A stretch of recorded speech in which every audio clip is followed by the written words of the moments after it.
See this, RTP नवंबर 19 का सवाल है। अपन ने सारे आरटीपीज भी इसके अंदर इंक्लूड किए, एमटीपी भी, एमआरपी सारी इंक्लूडेड है। M mock test paper, mock test papers, MTPs, R RTPs, P previous year question, सारा इंक्लूडेड है। Is it very clear? तो सब जन साथ में रेड लिमिटेड से 1 2 3 सब जन सवाल पढ़ेंगे, क्योंकि ये आपको सॉल्व भी करना है होमवर्क में। रेडी? डिस्कशन में कर रहा हूं। 1 2 3 सवाल पढ़ेंगे। 1 2 3 बोलो क्या है? Red limited was incorporated on 1st April 2014, is facing severe effect of depression on the economy. Owing to its bad financial status, most of the members have started withdrawing their holding from the company. ठीक है? The company had 250 members. Private limited company है, बोलो हाँ है ना? 250 members, private था public था? Public होगा, 250 है तो पब्लिक होगा, sorry. 250 members on 10th January, 10 जनवरी को 250 मेंबर थे।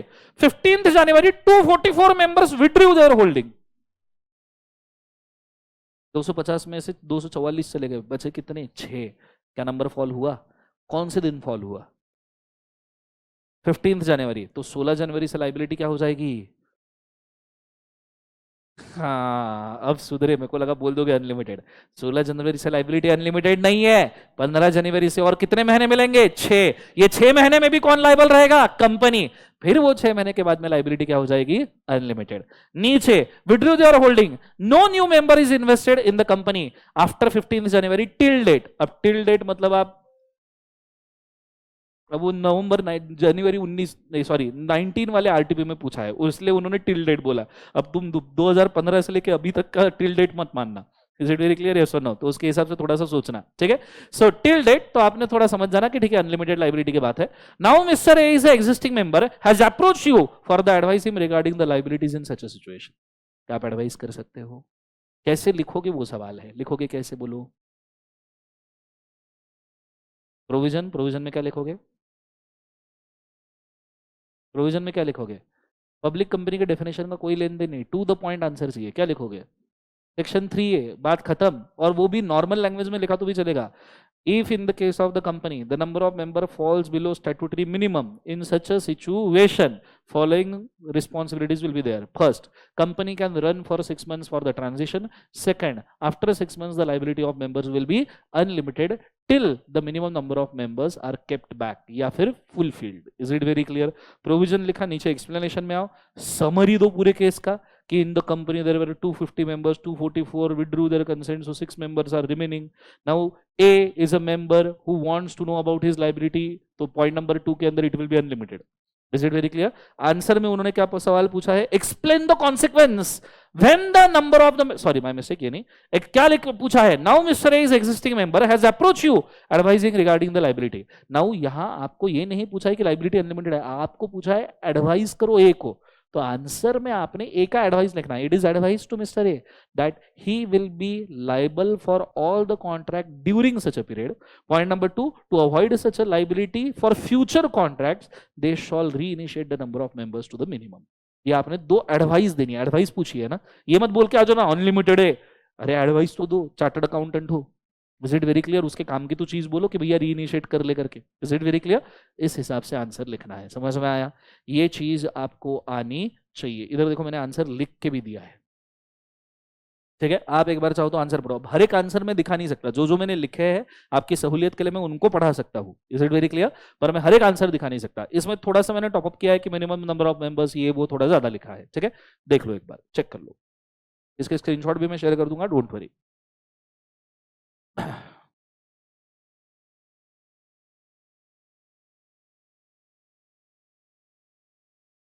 एम्प्लॉयमेंट कॉन्ट्रैक्ट तब होता है जब नंबर ऑफ मेंबर्स फुलफिल्ड थे, पर सैलरी तो आपकी हर मंथ ड्यू होती है ना बेटा। तो अगर भले ही एम्प्लॉयमेंट कॉन्ट्रैक्ट जब पूरे मेंबर्स थे तब है, उस पीरियड में जो सैलरी ड्यू होगी उसके लिए मेंबर्स अनलिमिटेडली लाइबल होंगे। किरण बेटा,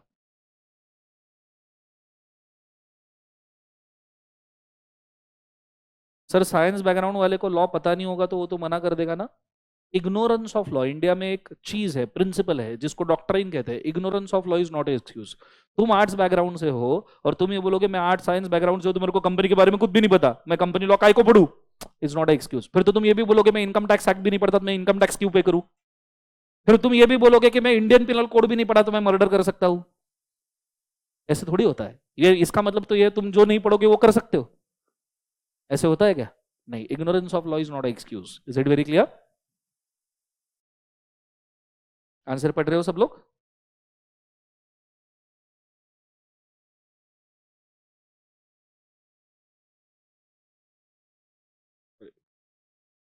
पीछे केस लॉ इसके अंदर कोई आएगा क्या? नहीं, क्योंकि है ही नहीं।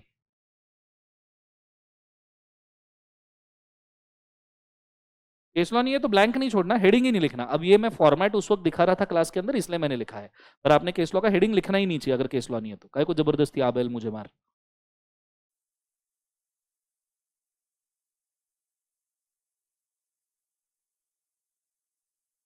सी दिस इनकॉर्पोरेशन ऑफ कंपनी के क्वेश्चंस सेक्शन नंबर 7 में। Are you guys ready? चलो, मे 08 मे 12 का पूछा गया सवाल है, सब जन साथ में पढ़ेंगे। 1 2 3 बोलो क्या है। State whether the following statements are true और false and give the reason. ठीक है, सेक्शन 7 के हम क्वेश्चन आंसर डिस्कस कर रहे हैं। ठीक है, a certificate of incorporation issued by register of company is not valid if all the signatures of subscriber to memorandum of association has been forged. अब ये खतरनाक वाला केस है। हमने पूरा सेक्शन 7 पढ़ लिया पर हमें पता ही नहीं कि इसका आंसर क्या देना है। सोच के देखो, forgery of certificate of incorporation. Actually बताऊँ तो अभी ये तुम्हारे मॉड्यूल में नहीं है, इंस्टीट्यूट के सिलेबस के मॉड्यूल में नहीं है, पर मैं इसके आंसर राइटिंग पॉइंट तुम्हें लिख के दूंगा। इसको पेंडिंग रखना, पर स्टार मार्क क्वेश्चन है। मतलब अगर पूरा 7 पढ़ने के बाद भी बच्चों की फाड़नी रही तो इस कंसेप्ट को कहा जाता है certificate of incorporation is a conclusive evidence. मैं इसको लिखवा के दूंगा सारे पॉइंट्स, जस्ट वेट। ठीक है, नेक्स्ट वाला। Ramlal and his friend desires to incorporate a public company and approach you for the help, advice। क्या आप इनकॉर्पोरेशन की प्रोसेस लिख सकते हो? डायरेक्ट क्वेश्चन है 7 वाला, बोलो यस और नो। उसके बाद में तीसरा वाला आ जाइए, तो दिस वन, which documents, ये वाला, which documents are required to be filed with the registrar of the companies at the time of registration of company under the provisions of the Companies Act। Provision of companies act में कौन से document आपने file करने चाहिए? क्या हमारे पास पूरी list ready है? सबसे पहले क्या फाइल करोगे? MOA, AOA. दूसरा, डिक्लेरेशन ऑफ सीए, सीए में आईएनसी बोलो 8। फिर उसके बाद में declaration of subscriber and board of director INC 9, उसमें वो 3 पॉइंट लिखना मत भूलिएगा। एंड फिर आईएनसी 10 में details of subscriber and board of director. फिर आपको इनकॉर्पोरेशन का सर्टिफिकेट क्या में मिलेगा? 11। Is it very clear? पर यहाँ पे थोड़ा सा एडिशनल आईएनसी 2 भी देके रखा है ओपीसी के लिए। ऊपर से आईएनसी 1 भी दिख सकता है क्योंकि आईएनसी 1 नेम एप्लीकेशन का है। ठीक है, वो आगे जाके जब पूरा चैप्टर होगा तो एक जगह पे हमारा समरी बन जाएगा कि इनकॉर्पोरेशन के लिए कितने से चाहिए, तब आपको आइडिया आ जाएगा। ठीक है, ये होने के बाद में अगले क्वेश्चन के ऊपर जाते हैं। ये भी वही है, certificate of incorporation is a conclusive evidence. What is the meaning of certificate of incorporation under companies act? Whether public company commence a business after issuing the prospectus to subscribe for its shares. तो public company prospectus वगैरह issue कर सकती है क्या again prospectus? तो आप overall देख सकते हो कि 7 पॉइंट्स रीड करके सिर्फ फायदा नहीं है। आपको ये समझ में आएगा 7 पॉइंट का यूटिलाइजेशन बहुत कम है। जो सवाल पूछे गए हैं वो बहुत अजीब तरीके के पूछे गए हैं, क्योंकि इंस्टीट्यूट को पता है 7 पॉइंट तो सारे ही पढ़ के आ जाएंगे, तो इनको कैसे टॉर्चर करें। ठीक है, तो एडिशनल मेहनत करना पड़ेगा। अगला वाला सवाल, रेडी? 1 2 3 बोलो क्या है। मिस्टर राम, सब जन पढ़ो क्या है। Mister Ram along with his brother got registered a company in the state of Telangana by furnishing false information knowingly। What action may be taken against the company and its promoters? So ये consequence के लिए NCLT क्या क्या कर सकता है, बोलो एक बार। राम ने फॉल्स इंफॉर्मेशन देके कंपनी बनाया, एनसीएलटी क्या क्या करेगा?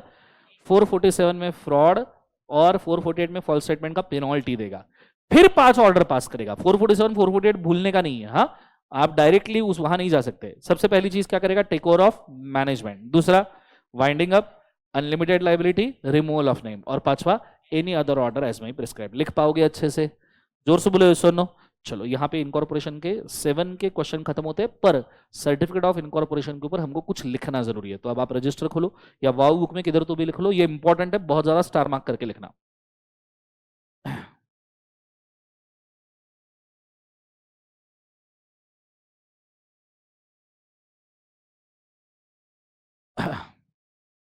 लिखना पॉइंट नंबर 1। अच्छा, हेडिंग डालो, certificate of incorporation is a conclusive evidence. Heading डालना।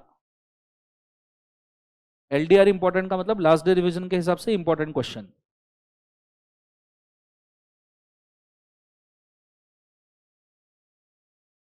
वाव बुक के पॉइंट शॉर्ट में है सर, वो लिखने चाहिए क्या? मैं सजेस्ट नहीं करूंगा। जो चार्ट बुक के पॉइंट्स है वो आपने रादर लिखने चाहिए, ये मैं सजेस्ट करूंगा। ठीक है, हाँ, कुछ आ ही नहीं रहा और वाव बुक के लिखो तो कोई दिक्कत नहीं है। ठीक है, चलो। सो पॉइंट नंबर 1 लिखना,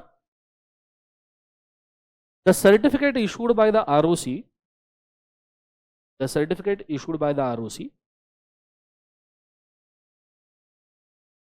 certificate issued by the ROC is a conclusive evidence, is a conclusive evidence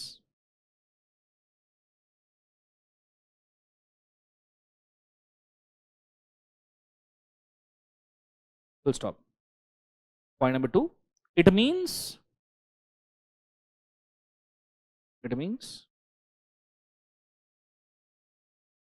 whatever written on the certificate, whatever is written on the certificate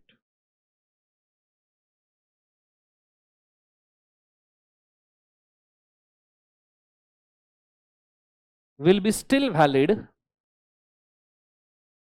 whatever written on the certificate will be still valid even though there is defect in incorporation of company,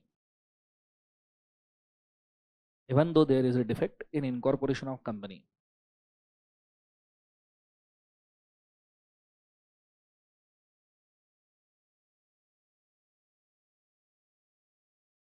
देखा सबने, मतलब कोई भी defect है incorporation में पर आपको certificate of incorporation मिल चुका है तो आपकी कंपनी का इनकॉर्पोरेशन वैलिड है, फिर डिफेक्ट भले ही कोई भी हो. Point number 3, so things like illegal objects, so things like illegal objects, defective information,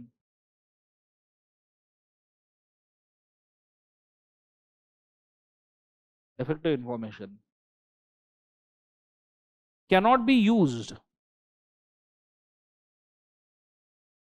cannot be used to question the incorporation of company, cannot be used to question the incorporation of company.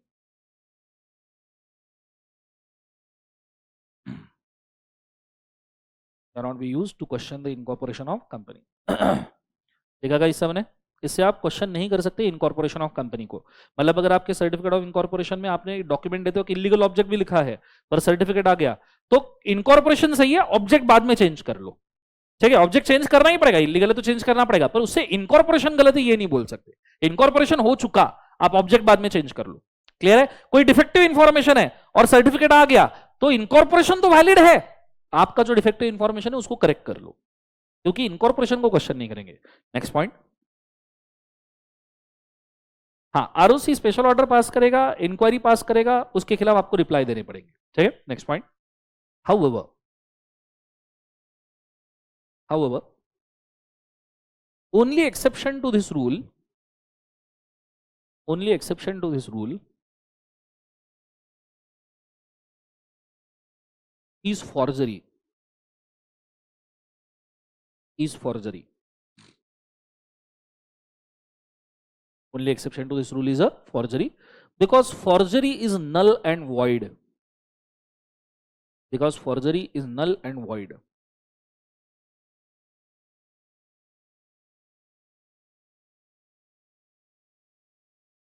Next point, so in the case of forgery, so in the case of forgery,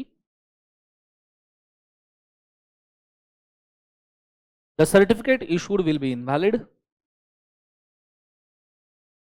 the certificate issued will be invalid and incorporation of company can be questioned,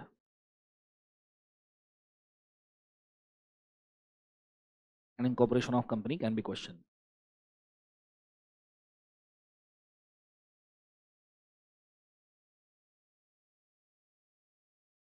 लिख लिया इस सब ने, जोर से बोलो एक बार, सुनो बोलो हाँ या ना. तो ये चीज आपने याद रखना है. नाम क्या है इसका, कंक्लूसिवनेस ऑफ सर्टिफिकेट ऑफ इनकॉर्पोरेशन. यहां तक आइडिया क्लियर है बच्चों? जोर से बोलो एक बार, सुनो. तो यहाँ पे आपका सेक्शन नंबर 7 भी क्या होता है बोले एक बार, उसे खत्म. सेक्शन 7 पे आड़े टेढ़े सवाल आ सकते हैं तो कृपया प्रिपेयर्ड रहिएगा. किसी भी दूसरे सेक्शन से रिलेट करके इसके ऊपर सवाल आ सकता है तो कृपया इसके लिए रेडी रहिएगा. तो हमने 3A के क्वेश्चंस ऑलरेडी कंप्लीट कर लिए थे गाइस, सेक्शन 3A के कंप्लीट कर लिए थे ना हमने, वो उसी वक्त देखे थे. बोलो यस और नो. सो 3A के बाद में now I am moving directly for section number कौन सा बोले एक बार दोस्तों 4 मेमोरेंडम एंड आर्टिकल के लिए, ठीक है। हालांकि मेमोरेंडम में सबसे ज्यादा क्वेश्चन मेमोरेंडम अल्ट्रेशन के ही है, तो हम 4 + 13 साथ में पढ़ रहे हैं, तो 13 के क्वेश्चन सेपरेटली नहीं आएंगे और क्लॉजेस के क्वेश्चंस के हिसाब से हम जा रहे हैं। और आपको पता है हर एक क्लॉज में 3-3 सेक्शंस इन्वॉल्व है, इसलिए बहुत अच्छे से टैकल करना है, ठीक है। Let's go. सबसे पहला सवाल, रेडी, सब जन साथ में पढ़ेंगे, 1 2 3 बोलो, क्या है? The director of Sunrise Computers desires to change the name to Royal Computers Limited. Seeks your advice. बोलो, वॉलंटरी नाम चेंज कर सकते हैं क्या? कितने पॉइंट फटाफट बोलो। पहला, बोलो बोलो, जनरल मीटिंग का स्पेशल रेजोल्यूशन। दूसरा, प्रायर सीजी अप्रूवल। तीसरा, कन्वर्जन कर रहे हो तो आपको सीजी अप्रूवल लेने की जरूरत नहीं है। चौथा, application under INC form number 24 to ROC and 25 में क्या मिलेगा? Certificate with the new name. Is it very clear? लिख पाओगे? बोलो हाँ या ना, जोर से बोलो, यस और नो। चलो, सिमिलर ऐसा सवाल आ रहा है नेक्स्ट वाला, इसको साथ में पढ़ते हैं। 1 2 3 बोलो, क्या है? The director of a company registered incorporated name Mars Textiles Limited desires to change the name to a National Textiles and Industries Limited. Advise the procedure. Same answer आ जाएगा बच्चों। चलो बहुत बढ़िया, ये चीज को आपने याद रखना। जा रहा हूं next, explain the procedure to change in name. Direct question है, सेम आंसर है। अगला वाला, इसको थोड़ा ठीक से पढ़ते हैं, ये आपके होमवर्क का भी क्वेश्चन हो जाएगा, ठीक है। तो इसको मैं आपको स्क्रीनशॉट में शेयर करूंगा, फोटो चाहिए तो खींच लो इसका अभी के अभी। Ready, let's go. Indian cosmetics limited was registered company under the Indian companies act 2013। Later on another company Indian cosmetic and accessories limited was formed and registered. There being a similarity in between the both the names of the companies, Indian cosmetics limited launched complaint against the Indian cosmetics and accessories limited. मतलब similar name के वजह से, similar trademark की वजह से complaint launch किया गया, ठीक है, with registrar of company stating that there is a sufficient similarity between the two names which may mislead और defraud the public. Indian cosmetic accessories limited is intending to alter its name. Advise Indian Cosmetics and Accessories Limited to alter the name of the company according to provision of Companies Act. क्या लिखोगे?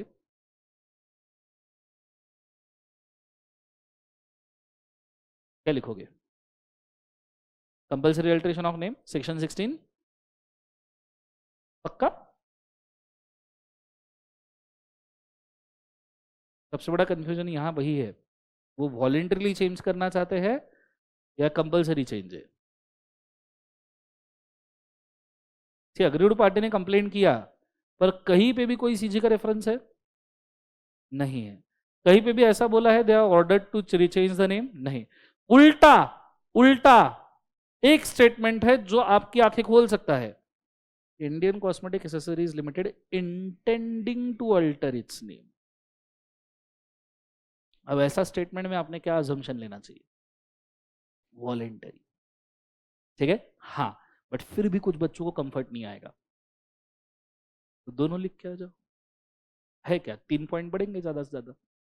CG order, जीएमओआर 3 months में change करना है। अब अगर 3 point ज्यादा लिख के कंपलसरी के मैं सेफ हो सकता हूँ 10-15 सेकंड ज्यादा देखे, तो मैं होना चाहूंगा ना। तो ऐसे सवाल जब आए, अगर आप कंफर्टेबल हो वॉलेंटरी लिख के आओ, कंफर्टेबल नहीं हो दोनों लिख के आओ। क्या जा रहा है अपना? एक पॉइंट के अंदर पूरा वॉलेंटरी का प्रोसेस, दूसरे पॉइंट में पूरा कंपलसरी का प्रोसेस, एबीसीडी करके लिख देने का। तेरे को जो चाहिए रख ले, चाहिए तो बाद में अजम्पशन दे दो कि assuming that it was an intention of company to alter the name, we are considering it is voluntary. Is it very clear? जोर से बोले सुनो। इस प्रकार से आप ये सवाल को टैकल कर सकते हो। सबको समझ में आ रहा है पक्का? जोर से बोले सुनो। सवाल पक्का है? आइडिया क्लियर है? चलो, ये आपका होमवर्क वाला सवाल है। कौन सा वाला सवाल है बोले बाद उसे? होमवर्क। मैं इसका स्क्रीनशॉट दे दूं तो इसमें होमवर्क में आप क्या सॉल्व करोगे, कैसे सॉल्व करोगे? दोनों लिखोगे या एक ही लिखोगे? दोनों लिखना। होमवर्क में ट्राई करते हो दोनों। Is it very clear? चलो, ये वाला सवाल हो गया आपका। जाते हैं नेक्स्ट क्वेश्चन के ऊपर गाइस। ये होने के बाद, an engineer has started a new company with the name of Nuts and Bolts Private Limited. He got registered company with the same name. However, Nuts and Bolts is a registered trademark. After 5 years, when the owner of the trademark came to know about the same, it filed a application with relevant authority. अब देखो, यहां बाकायदा wording use किया है, application has filed with the relevant authority. अब ये compulsory name change हो सकता है, और वो ईयर भी दिए, 5 साल दिए। पर मुझे बताओ कितने साल में अप्लाई करना चाहिए ट्रेडमार्क सिमिलरिटी में? 3 साल। ये एक्सपायरी हो गया टाइम, तो कोई अब रिलीफ मिलेगा क्या? नहीं। अब रिलीफ नहीं मिलेगा तो इसका मतलब ये नहीं कि आंसर में तुम प्रोसेस नहीं लिखोगे। नहीं तो बोलो कि वैसे भी नहीं मिलने वाला तो मैं क्यों लिखूं। ठीक है, आपको चारों पॉइंट लिखने पड़ेंगे। कौन से 4 point? Application within 3 years by agreed party, point number 2। CG order, पहले ऑर्डर आता है। तीसरा, जनरल मीटिंग ऑर्डिनरी रेजोल्यूशन। चौथा, कितने महीने में चेंज होना चाहिए? 3 months। ये पूरे चारों पॉइंट आने चाहिए। Is it very clear? Can a company be compelled to change its name by the owner of trademark? अब देखो इसमें वर्डिंग भी आया है, can a company be compelled, इसलिए ये कंपलसरी अल्टरेशन का है। तो लैंग्वेज पर से ना टोन अंडरस्टैंड करना शुरू कर दीजिए। ठीक है, नीचे can a owner of registered trademark request the company and then a company change its name at its description? ये भी हो सकता है। अब इन्होंने वॉलंटरी चेंज, नेमिंग चेंज का भी बोला है कि owner of the company, company को अप्लाई कर सकते हैं, ट्रेडमार्क का ओनर अप्लाई कर सकता है। हाँ, तो कंपनी को अप्लाई करे। और इस केस में वॉलंटरी का प्रोसेस नहीं लिखना है, सिर्फ आंसर में एक लाइन लिखना है कि if the owner of the trademark applies to the company they can use the method of voluntary alteration of name as per section 13। लिख के मत आना पूरा प्रोसेस, सजेस्ट करके जरूर आना है। Is it very clear? इसमें जो इंपॉर्टेंट पार्ट हो सकता है वो सेकंड वाला क्वेश्चन हो सकता है, ये वाला। ये क्वेश्चन वापस पढ़ो। क्या owner of registered trademark request company and then company its to change its name in a description? तो ये वॉलंटरी अल्टरेशन हो गया ना। Are you guys understanding? बोलो यस और नो, जोर से बोलो हाँ या ना। तो ये चीज को याद रखिएगा। सवाल अच्छा था। यहां नेम चेंज के सारे सवाल होते हैं खत्म। समझ में आया कैसे लिखना है? कॉन्फिडेंस आ रहा है बच्चों? लाइव स्ट्रीम में भी कृपया बोलिएगा कॉन्फिडेंस आ रहा है नहीं आ रहा है। चलो, अब खतरनाक एरिया पे जा रहे हैं, रजिस्टर्ड ऑफिस क्लॉज, नहीं ऑब्जेक्ट क्लॉज। रजिस्टर्ड ऑफिस खतरनाक है, पहले ऑब्जेक्ट। ये भी आपका होमवर्क का सवाल हो सकता है, तो पहले ही स्क्रीनशॉट दे दूं।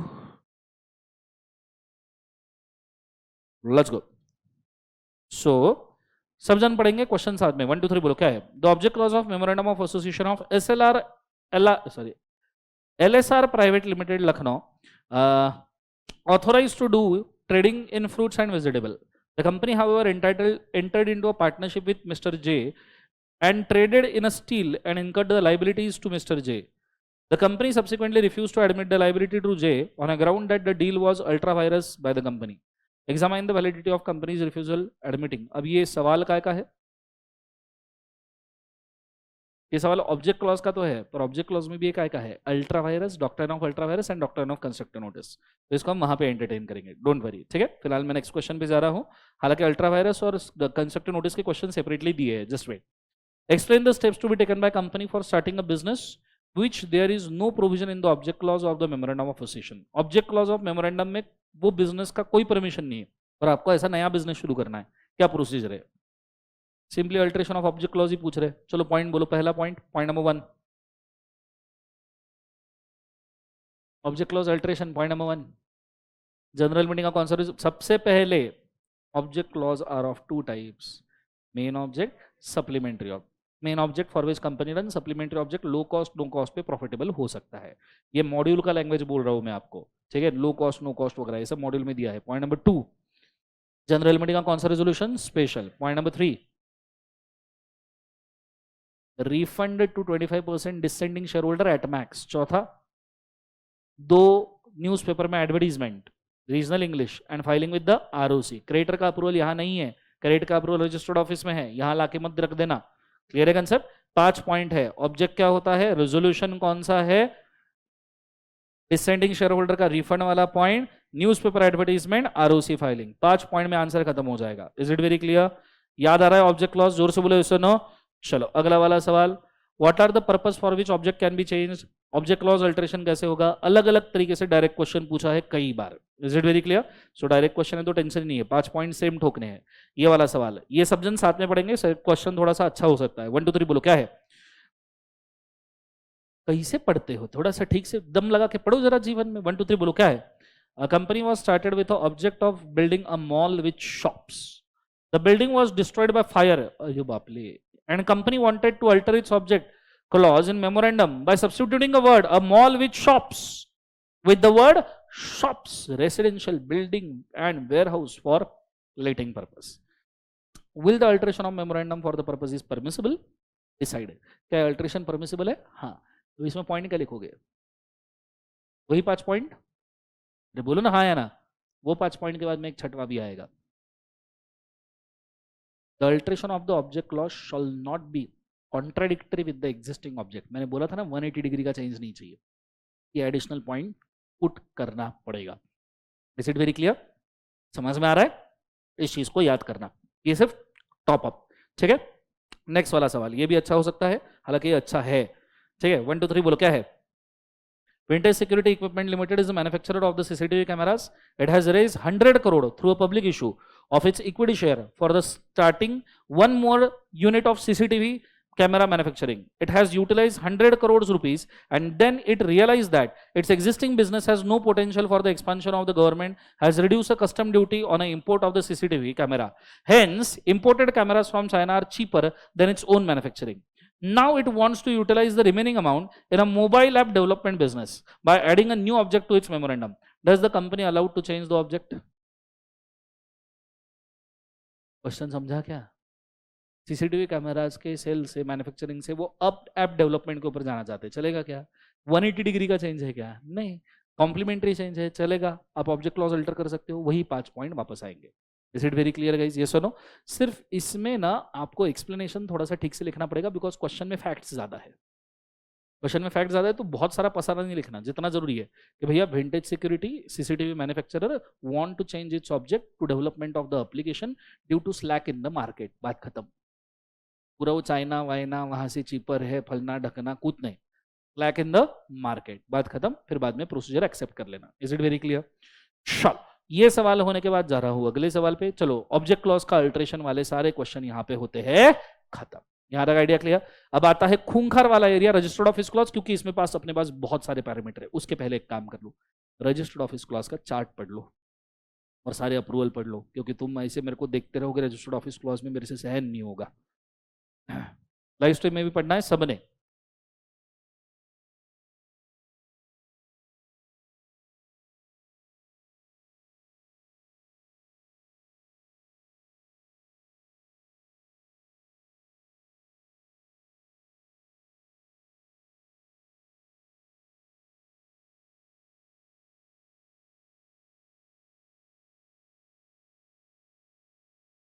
एक का एक, रुक जाओ, मैं ही करवा देता हूँ। ऐसा आराम से शुरू करें जैसे बाप रे बाप, अभी शुरू करेंगे कल पढ़ना खत्म होगा ऐसे अलग लोग।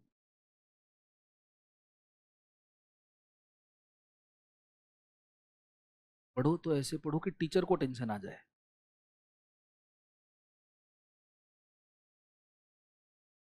ये लो, so registered office clause, let's go guys, ready? सबसे पहला, कितने तरीके से रजिस्टर्ड ऑफिस चेंज होता है? 5। With in city, intercity same ROC, intercity different ROC, intercity different, sorry city inter ROC interstate, and intercity inter ROC same state. Is it very clear? सबसे पहले with in city के लिए board का ordinary, INC 22 का process.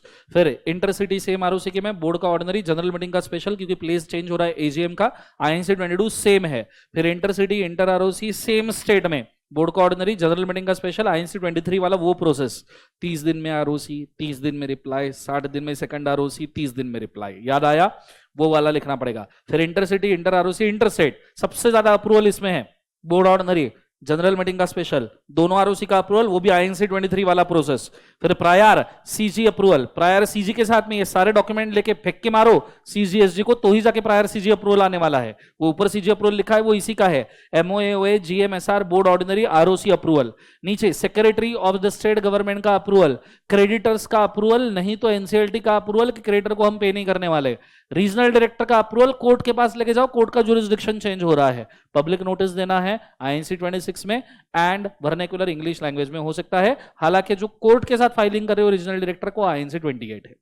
Is it very clear? सबसे आखिरी intercity interstate but same ROC, ठीक है, बोर्ड का ऑर्डिनरी, जनरल मीटिंग का special, INC 22, file with in कितना डेज? 30 डेज। प्रायर किसका अप्रूवल? सीजी, बात के सारे डॉक्यूमेंट सेम। सीजी के लिए भैया एमओए लेके जाओ, सेक्रेटरी का अप्रूवल ले लो, डिसेंडिंग शेयर क्रेडिटर्स को रिफंड कर दो या एनसीएलटी अप्रूवल ले लो, आईएनसी 28 में कोर्ट और जुरिस्डिक्शन चेंज करवा लो, 26 में पब्लिक नोटिस दे दो। Is it very clear? जाओ अब रजिस्टर्ड ऑफिस पे, बोलो। सो क्वेश्चन यार, खुल जा सिम सिम होगी इसको, हाँ। सो रजिस्टर्ड ऑफिस, सबसे पहला, explain the step to be taken by company to transfer is registered office from a state to another. सबसे पहला ही सवाल डायरेक्ट। वे डायरेक्ट क्यों पूछा पता है? क्योंकि उनको पता है कि इसके अंदर 10-15 अप्रूवल है। हमारी लग गई। पूरा क्वेश्चन कंटेंट बेस्ड, ठीक है। केस स्टडी तो दूर की बात है, पहले तो पूरे पॉइंट याद कर लो बोले तुम। ठीक है। दूसरा, what is the importance of registered office of company? Registered office का इंपॉर्टेंस क्या है? याद है वो 7-8 पॉइंट जो मैंने वाव बुक से पढ़े थे? Registered office is a geographical identity of company. All communication should be made at registered office. Jurisdiction of court is decided by registered office. AGM का place is decided by registered office. Documents and members should register shall be kept at the registered office. Registered office shall not be a post box. कुछ याद आया? ये सारी चीजें importance of registered office है। Blender करके मत आना, वाव बुक में दिया है बकायदा। Is it very clear? State the procedure for shifting the registered office of company from one state to another state. वापस लगा दिया। अब ये कितने पॉइंट हुए पता है? 7-8 पॉइंट रजिस्टर्ड ऑफिस के इंपॉर्टेंस के, और 8-10 point shifting from one state to another के। 15 पॉइंट का क्वेश्चन है, 5-6 मार्क्स से नीचे नहीं आएगा। 6 मार्क मिनिमम, पर पूरे कैश मार्क्स से अगर दिमाग से पढ़ा है तो पूरे कैश मार्क्स। मतलब इससे बेटर चीज नहीं हो सकती अगर तुम अच्छे से याद रखने वाले पर्सन में से हो तो।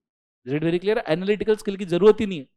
समझ में आया सबको? हाँ है ना? नीचे अगला वाला सवाल, state with the reason whether following statement is correct और इनकरेक्ट। करेक्ट इनकरेक्ट पूछ रहे।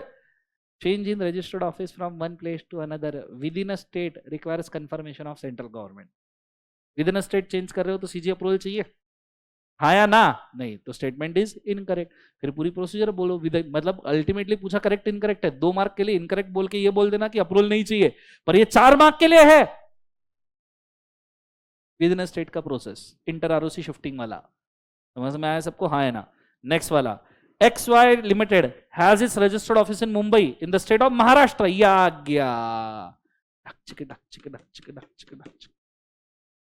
क्या आ गया? देखो वो आ गया। हाँ, ये 2 आरओसी वाला सवाल है। जहां तुमको एक तो मुंबई, नहीं तो पुणे, नहीं तो चेन्नई, नहीं तो कोयम्बतूर दिखे, तो पहला अगर ये सिटी दिखे और रजिस्टर्ड ऑफिस वर्ड आए, समझ जाना इंटर आरओसी सेम स्टेट हो सकता है। Is it very clear? So ready रहिए INC 23 वाले प्रोसेस के लिए। ठीक है। For better administrative convenience the company want to shift its registered office from Mumbai to Pune.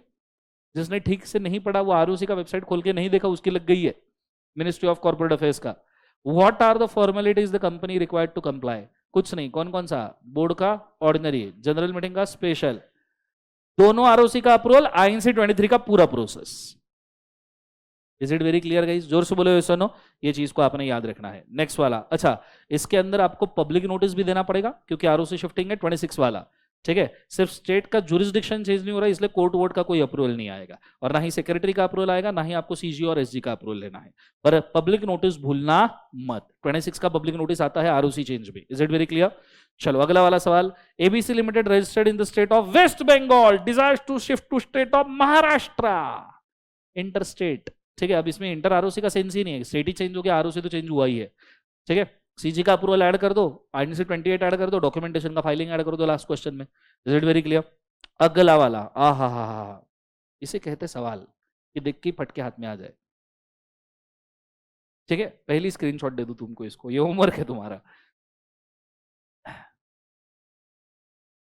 चलो सवाल पढ़ना। 3 चीजें बोली है। ठीक है। अब ये सवाल अलग बात है और इसको टैकल कैसे करना है वो बहुत अलग बात है, इसलिए फोकस करना। सबसे पहले तो देख के क्या लगता है कितने मार्क के लिए होगा? देखो इंस्टीट्यूट बहुत रेयरली 6 मार्क के ऊपर कोई क्वेश्चन देती है, क्योंकि प्रॉब्लम क्या होता है, 6 मार्क के ऊपर कोई एक क्वेश्चन देना मतलब ओवरऑल पेपर का स्ट्रक्चर चेंज करना हो गया। ठीक है। तो 6 मार्क इंस्टीट्यूट का मैक्सिमम कैपेसिटी, ये एक हैक आप समझ सकते हो। 6 मार्क मैक्सिमम सवाल का क्वेश्चन रहे। हाँ ऐसा नहीं इसके पहले नहीं दिया है, क्वेश्चन 1 कंपलसरी में वो कुछ भी कर सकते हैं। मतलब हमारे अटेम्प्ट वगैरह में तो 12-12, 16-16 मार्क का सवाल पूछे गए थे। जब सत्यम का फ्रॉड हो गया था, हमारा वही अटेम्प्ट था। जनवरी में सब रामालिंगा राजू ने लेटर लिखा, एंड जून में मैं जब एग्जाम दे रहा था, उस वक्त इलेक्शन भी थे ना मई में, तो जून में 2009 में जब दे रहा था, पहला ही सवाल 16 मार्क सत्यम, ये फाइनल। जो नहीं पढ़ा सत्यम क्या है कैसा है, वो आधे घंटे बाद क्लास के बाहर। क्यों? ऑप्शन अरे होगा ही ना भाई प्रैक्टिकल सर्कमस्टेंसेस में।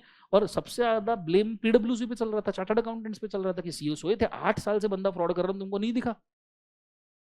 मेरे घर वाले, मेरी दीदी की शादी हुई थी, 1 साल पहले मैं जो भी फैमिली फंक्शन में जाता था, मैं सीए बना जून में, वो लाइमलाइट मेरे को मिल ही नहीं पाया सीए बनने का। क्यों? क्योंकि जैसे ही पास हुआ सब पूछ रहे थे तुमने फ्रॉड किया ना, बहुत गलत किया। मैं नहीं किया, मेरे को फूटा कौड़ी नहीं मिला उसमें से एक आधा, पर नाम तो फैटर्निटी का खराब हो गया ना भाई, है ना।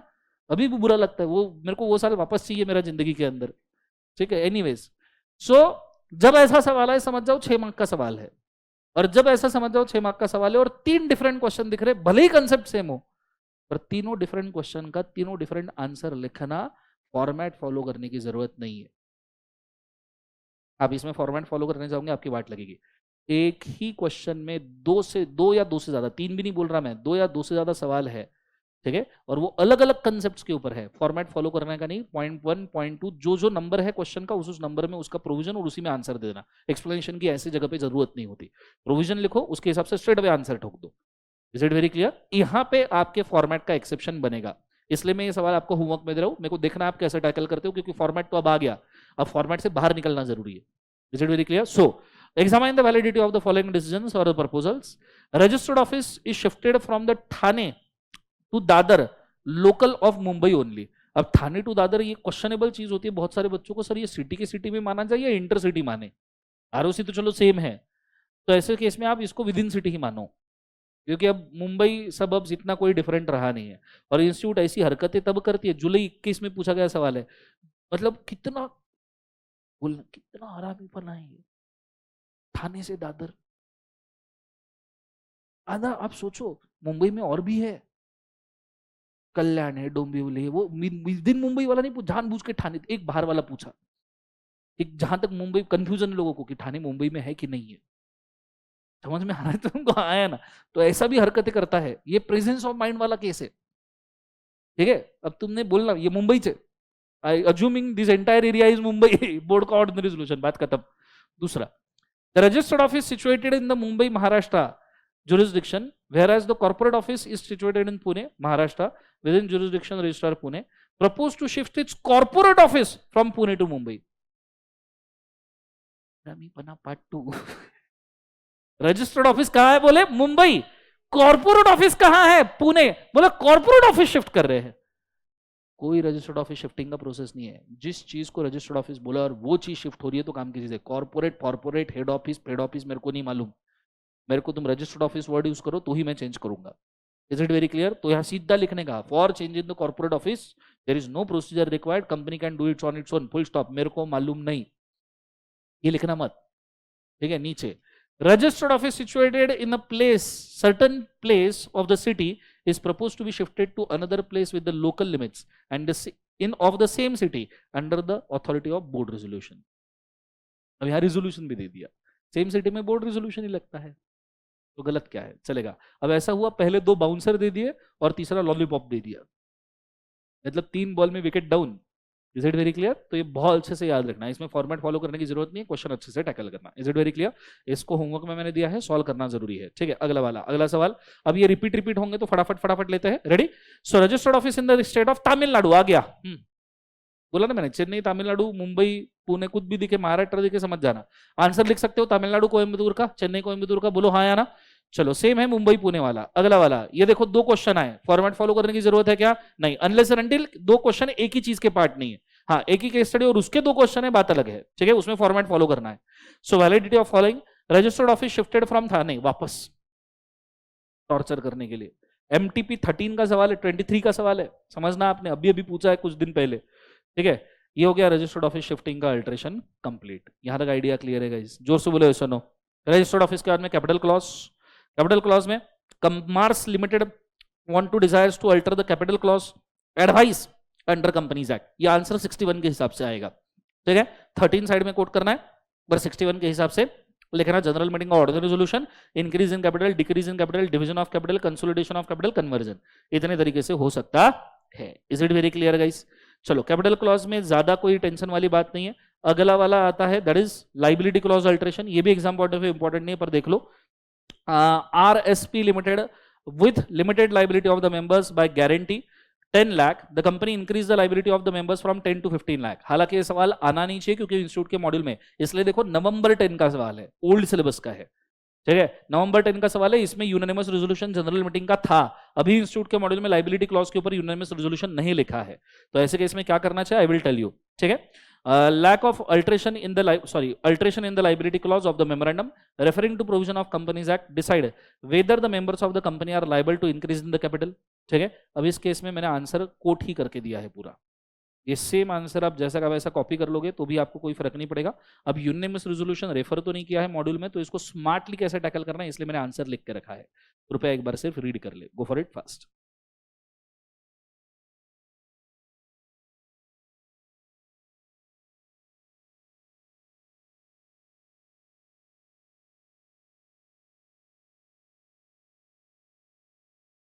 यूनानिमस नहीं लिखा है, हालांकि लगना यूनानिमस चाहिए, पर अब मैं कुछ कर नहीं सकता, ठीक है। जब लिखा नहीं है मॉड्यूल में तो मैं तुम्हें कैसे बोलूं कि ये लिखो करके, तो मेरे को स्मार्टली उसको अल्ट्रेशन ऑफ मेमोरेंडम के सेक्शन 13 से स्टिक करना जरूरी रहा, इसलिए आप ऊपर देखना मैंने लाइबिलिटी क्लॉज के अल्ट्रेशन का 65 कोड भी नहीं किया है, 4 और 13 कोड किया है, तो मुझे मेमोरेंडम के अल्ट्रेशन का सेक्शन 13 का ही सहारा बाकी है, इसलिए मैंने वही लिया है। हालांकि ऐसा होता नहीं है प्रैक्टिकली, पर अब क्या करें, मार्क्स के लिए करना पड़ेगा अगर ऐसा सवाल आता है तो।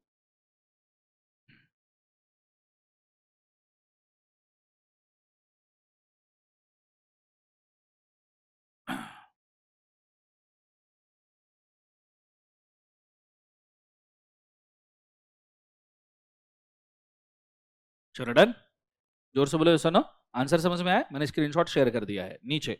अगला वाला, अब मेमोरेंडम कंप्लीट हो गया, आर्टिकल के ऊपर हम आ रहे हैं। आर्टिकल ऑफ एसोसिएशन में सबसे पहला सवाल आर्टिकल के, हाँ अब आर्टिकल पढ़ाने के पहले कुछ वार्निंग दे दूं स्टैट्यूटरी, आर्टिकल के क्वेश्चन ट्रिकी हो सकते हैं, बिकॉज जैसे मेमोरेंडम में 7 ही क्लॉजेस है और 7 का ही अल्टरेशन है, उस प्रकार आर्टिकल का एम्बिट नहीं है, आर्टिकल ये ओपन डॉक्यूमेंट है एंड सब्जेक्टिव है। सब्जेक्टिव मतलब मन में जो आया वो आप आर्टिकल में लिख सकते हो, अगर वो एक्ट के खिलाफ नहीं है, अगर वो लॉ के खिलाफ नहीं है तो बराबर है बच्चों।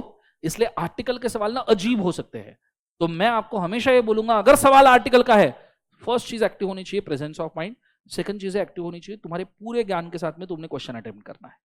आर्टिकल में हमेशा कॉन्शियसली ही सवाल, आप देखोगे अभी हमने आर्टिकल पूरा पढ़ लिया, फिर भी जब अभी आर्टिकल के सवाल पढ़ेंगे ना आपको ऐसा लगेगा कि ये क्या चल रहा है, it is bound to happen. Institute को अगर फॉर्मेशन इनकॉर्पोरेशन चैप्टर में out of syllabus type question डालना है तो एक ही जगह बन सकता है, वो है आर्टिकल्स, ठीक है। तो शुरू करते हैं, देखना। Under the article of association of Sunshine limited the company's director had a power to borrow 10,000 without the consent of general meeting. Article में लिखा है डायरेक्टर 10,000 बोरो कर सकते हैं बिना जनरल मीटिंग के कंसेंट के।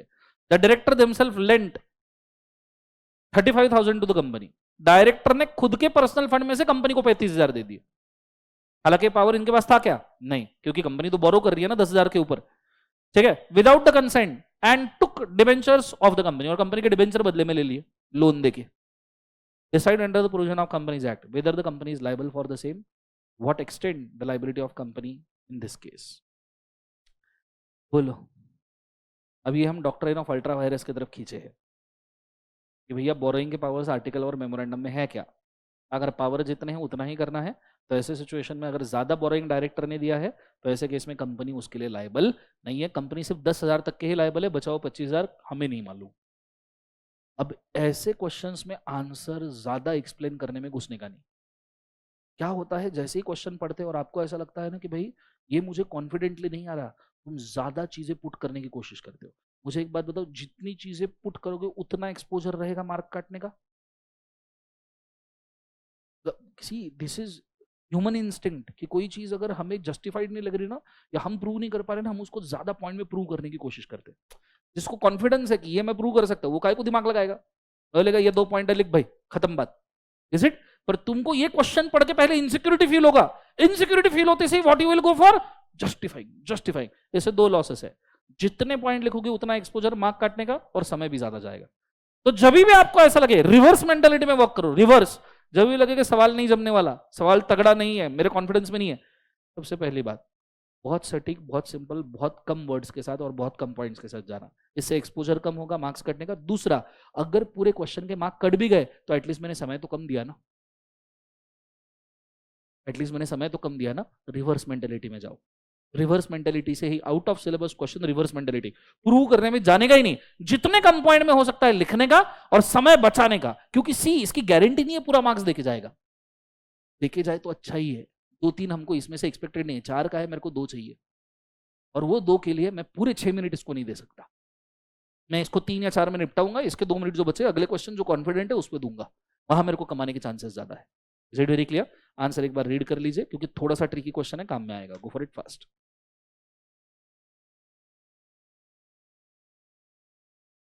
हाँ, रेटिफाई किया जा सकता है, हम बोल सकते हैं, पर यहाँ पे डायरेक्टर्स थर्ड पार्टी से लोन नहीं ले रहे, खुद ही कंपनी को दे रहे।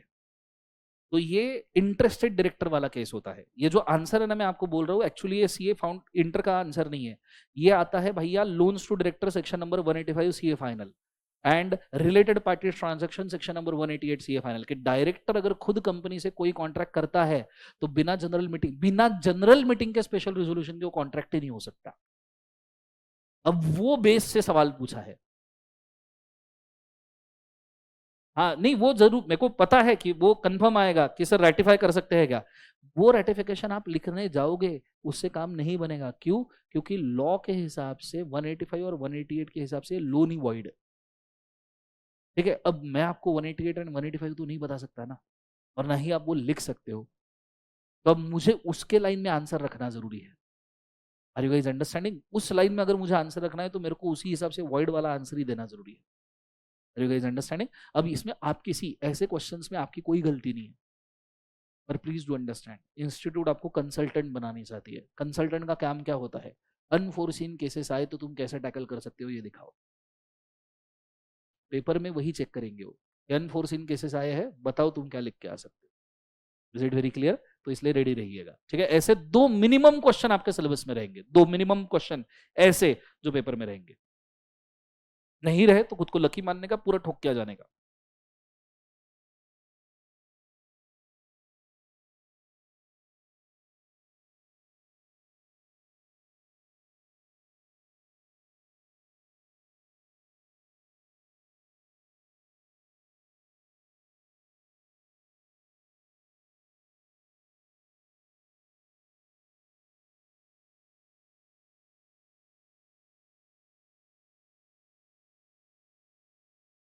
अच्छा, ये आंसर मेरा भी नहीं है, ये आंसर इंस्टीट्यूट का है। ठीक है, मैंने सिर्फ लास्ट लाइन वगैरह उसमें ऐड किया होगा, इंस्टीट्यूट ने कंक्लूड नहीं किया था तो मैंने कंक्लूड कर दिया आंसर में। और आप देख सकते हो कैसा आड़ा टेढ़ा पूरा ऑडिटर, ये वो फलना ढकना।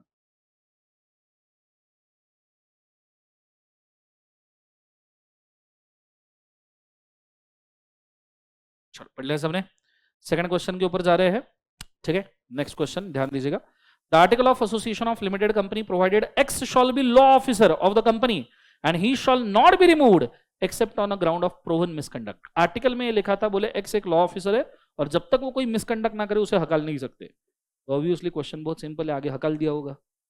द कंपनी रिमूव्ड हिम, उसके सिवा सवाल ही कैसे बनेगा। Company removed him even though he was not guilty of any misconduct. उसने कोई गलती नहीं की फिर भी उसको हकाल दिया। ला ला ला ला ला। बोलो, decide whether companies action is valid और नॉट। वैलिड है या इनवैलिड है? वैलिड है, इनवैलिड है? सब्जेक्टिव आंसर है। बिना आर्टिकल को अमेंड किए अगर हकाला है तो इनवैलिड है, पर आर्टिकल को अमेंड करके प्रोविजन चेंज कर दिया इसको ना हकालने का और फिर हकाला है तो वैलिड है। अब ये आंसर तुम्हारे दिमाग से बन सकता है क्योंकि इसमें क्या है, सिर्फ अल्टरेशन ऑफ आर्टिकल का प्रोविजन ऐड करना है आपको। अगर आपने आर्टिकल अल्टर किया और ये प्रोविजन ही आर्टिकल से निकाल दिया तो हकाल दो उसको, और अगर आपने बिना आर्टिकल को अमेंड किया उसको हकालने की कोशिश की तो फिर तो गलत ही है। अच्छा, ऐसा तो बोला नहीं ना एंट्रेंचमेंट प्रोविजन है इसको बदल नहीं सकते। हम तो एंट्रेंचमेंट को भी बदल सकते हैं यूनानिमस रेजोल्यूशन से प्राइवेट में। Is it very clear? तो हम, और लिमिटेड कंपनी बोला है, लिमिटेड मतलब पब्लिक भी मान सकते हैं। अगर एंट्रेंचमेंट है तो पब्लिक में स्पेशल रेजोल्यूशन ही लगता है एंट्रेंचमेंट को चेंज करने का।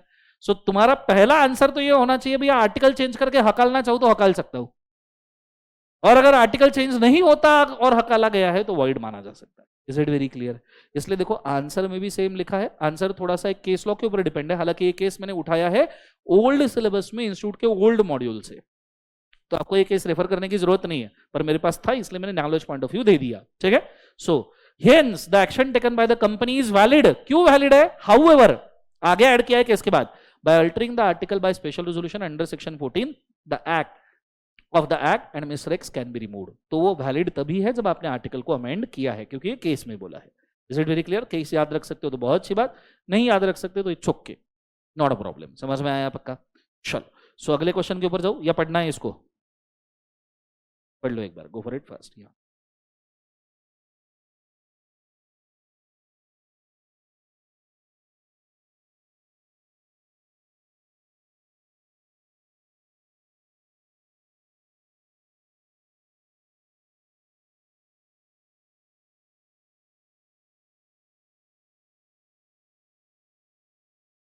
आओ,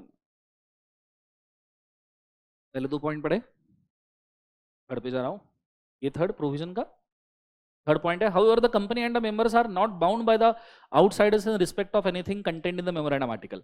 कंपनी आउटसाइडर, सी मैंने पहले ही बोला था मेमोरेंडम आर्टिकल ये मेंबर्स और कंपनी के बीच का कॉन्ट्रैक्ट है, याद है?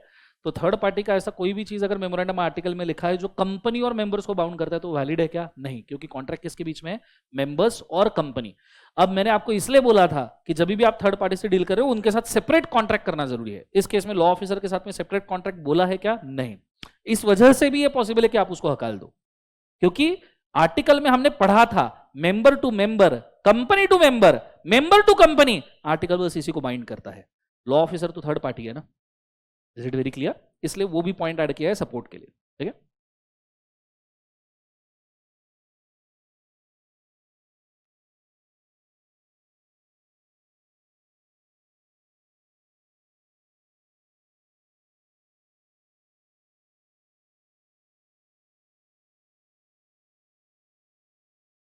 चलो done.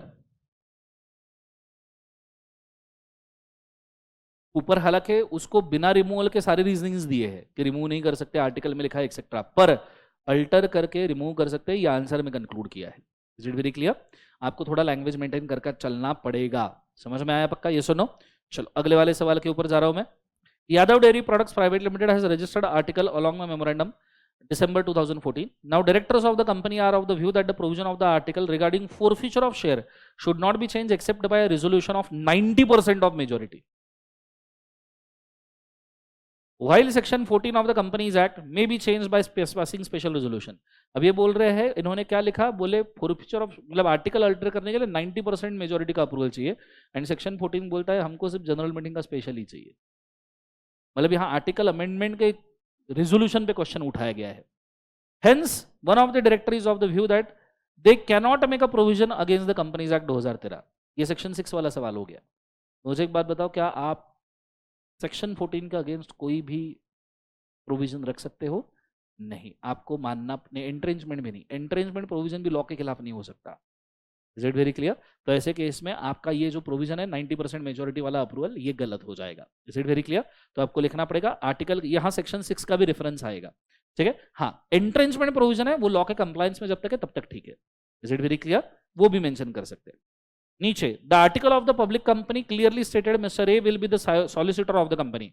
The company in general meeting of the share holder resolved unanimously to appoint B in his place as a solicitor of the company, altering the article of association. Alter किया है article of association, मुझे बताओ alter करके change कर सकते हैं क्या? Yes, बिल्कुल चलेगा, कोई दिक्कत नहीं। तो अगर स्पेशल रेजोल्यूशन अल्टरेशन का पास किया है तो सॉलिसिटर को चेंज किया जा सकता है, ठीक है? Next, describe provision for conversion of company. अब यहाँ से कन्वर्जन के क्वेश्चन शुरू हुए, पर मैंने जैसे आपको बोला इंस्टीट्यूट ने कन्वर्जन में मॉड्यूल में क्या किया है हमने देखा, तो उसके क्वेश्चन कुछ काम के रहेंगे क्या? अभी नहीं, क्योंकि इंस्टीट्यूट ने कन्वर्जन का कुछ दिया ही नहीं है। तो मैं स्ट्रेट अवे आगे बढ़ रहा हूँ कन्वर्जन से। ये भी रिपीट सवाल है।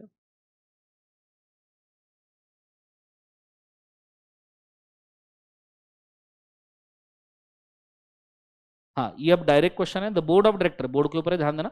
Board of director of PV limited wants to make some changes and alter some clauses of the article which are to be urgently carried out, which includes increase in the authorized capital, दूसरा issue of share, तीसरा boring. तो उन्हें article of association बोले alter करना है तो कर सकते हैं क्या? डायरेक्ट क्वेश्चन है, बिल्कुल कर सकते हैं। जनरल मीटिंग का कौन सा रेजोल्यूशन? स्पेशल। अगर एंट्रेंसमेंट प्रोविजन है तो प्राइवेट में यूनानिमस, पब्लिक कंपनी में स्पेशल, ठीक है? बाकी और डायरेक्ट क्वेश्चन है। यहाँ आपका आर्टिकल ऑफ एसोसिएशन 5 भी होता है क्या? एक बार उसे खत्म। क्या हमने उस दिन 7 के भी इनकॉर्पोरेशन के पॉइंट्स कर लिए थे सबने? वो certificate of incorporation is conclusive evidence वगैरह वाले। तो सेक्शन 7 भी हमारा क्वेश्चन आंसर डिस्कशन हो चुका है, या आई गेस प्रोबेबली पहले आपको दिख जाएगा इसी क्वेश्चन आंसर डिस्कशन के, ठीक है? ये होने के बाद में नॉन प्रॉफिट मेकिंग ऑर्गेनाइजेशन के ऊपर आते हैं, सेक्शन नंबर 8, ठीक है? इसको पढ़ते हैं सबजन साथ साथ में। 1 2 3 सबजन 1 2 3 बोलो क्या है। Mister V along with the 6 other person desires to float a company for a charitable purpose permissible under section number 8 advise the procedure to give you the effect। Direct question पूछा गया है, आपको सारे INCs कोट करने पड़ेंगे 12 से लेके 17 तक। इनकॉर्पोरेशन की प्रोसेस है ना, 18 19 कन्वर्जन और 20 रिवोकेशन ऑफ लाइसेंस का है, वो काय को आएगा। Is it very clear? 12 से लेके 17 तक के सारे फॉर्म कोट करने। कर पाओगे सेक्शन 8 कंपनी का इनकॉर्पोरेशन? बोलो हाँ है ना। चार्ट में मैंने पॉइंट वाइज दिया है, वाव बुक में भी पॉइंट वाइज दिया है। ये सवाल इतना काम का नहीं है। अगला वाला सेम है, डायरेक्ट क्वेश्चन कि आपको एनपीओ बनाना है कैसे करोगे। ये भी डायरेक्ट क्वेश्चन है, एनपीओ बनाना है कैसे करोगे। हालांकि अब एनपीओ में कुछ खास क्वेश्चन आते हैं, जैसे ये वाला, ये भी मैं आपको होमवर्क में दे रहा हूं, इसको आपने सॉल्व करना चाहिए। ठीक है, सब जन साथ में सवाल पढ़ेंगे, बहुत इंपॉर्टेंट है, ऐसे ही सवाल आपको आने के चांसेस है। रेडी? 1 2 3 बोलो क्या है। A group of individuals intend to form a club, namely Budding Pilots Flying Club, as a limited liability company to impart a classroom teaching and aircraft flight training to the trainee pilots. It was decided to form a limited liability company with a charitable purpose under section number 8 for a period of 10 years, and thereafter club will be dissolved. Club will be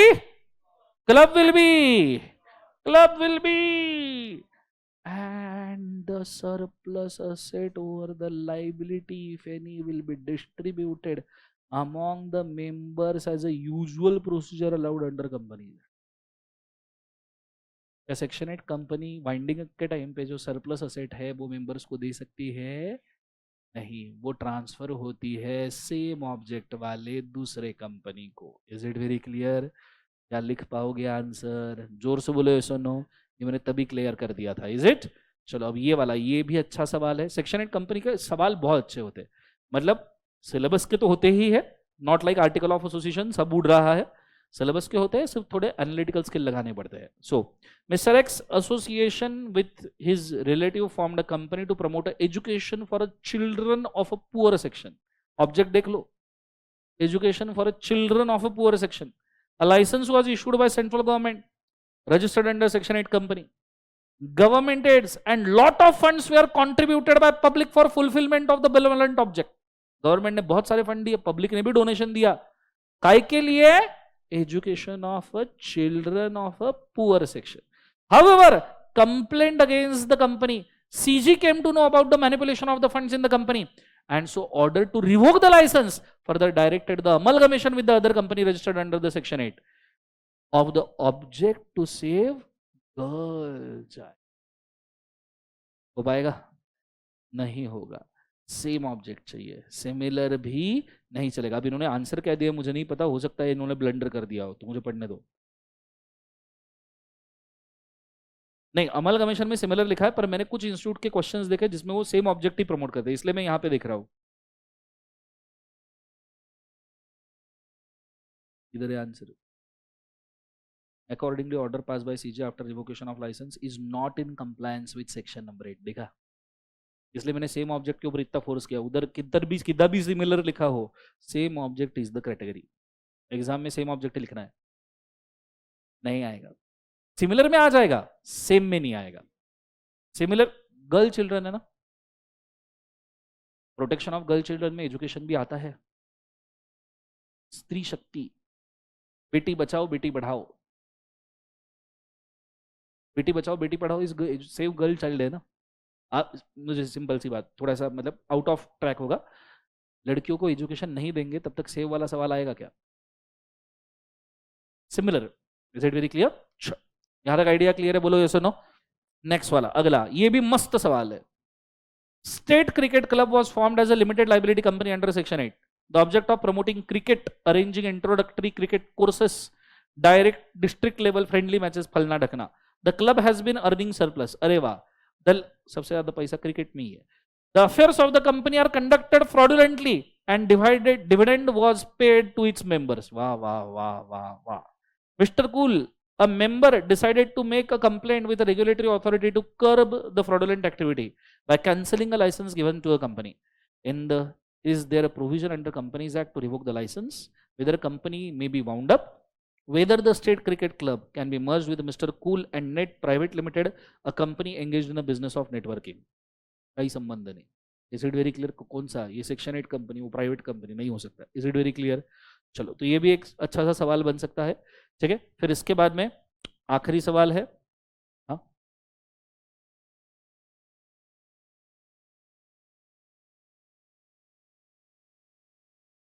ji, salary withdraw कर रहे हैं, ज्यादा कर रहे हैं, cannot be A question. अगर जिसको appoint किया है उसके एग्रीमेंट में एग्री किया है कि इसको इतना सैलरी मिलना चाहिए तो फाइन, एग्रीमेंट होना चाहिए। ठीक है, कितना भी विड्रॉ करो, एग्रीमेंट दिखाओ, कोई दिक्कत नहीं, बिकॉज एग्रीमेंट तो जनरल मीटिंग से पूछ के सैंक्शन होगा ना। नीचे, one of the matters content in the articles of Dhiman foundation incorporated limited company section 8 company was altered by passing a special resolution at general meeting and thereafter। देखो, section 8 company है और साथ में सेक्शन 15 14 ऐड किया है, alteration of article of association combine करके दे दिया है। अब ये थोड़ा सा ट्रिकी हो सकता है। ठीक है, resolution and thereafter intimation for the same was given to registrar of company। however such alteration of article was opposed by Dhwaja and company, a partnership firm which is a member, that there which is its member, that there such a alteration was not valid। मतलब section 8 company है, उसने special resolution pass करके article change किया, चलो ये तो ठीक है, पर ऑब्जेक्शन लिया है एक मेंबर ने, जो मेंबर है पार्टनरशिप फर्म, और वो ये बोल रहा है कि ये जो किया है ये गलत है। Advise as per the provision of companies act whether the contention of Dhwaja and company was valid and whether the member in such a company whether it can be a member in such a company।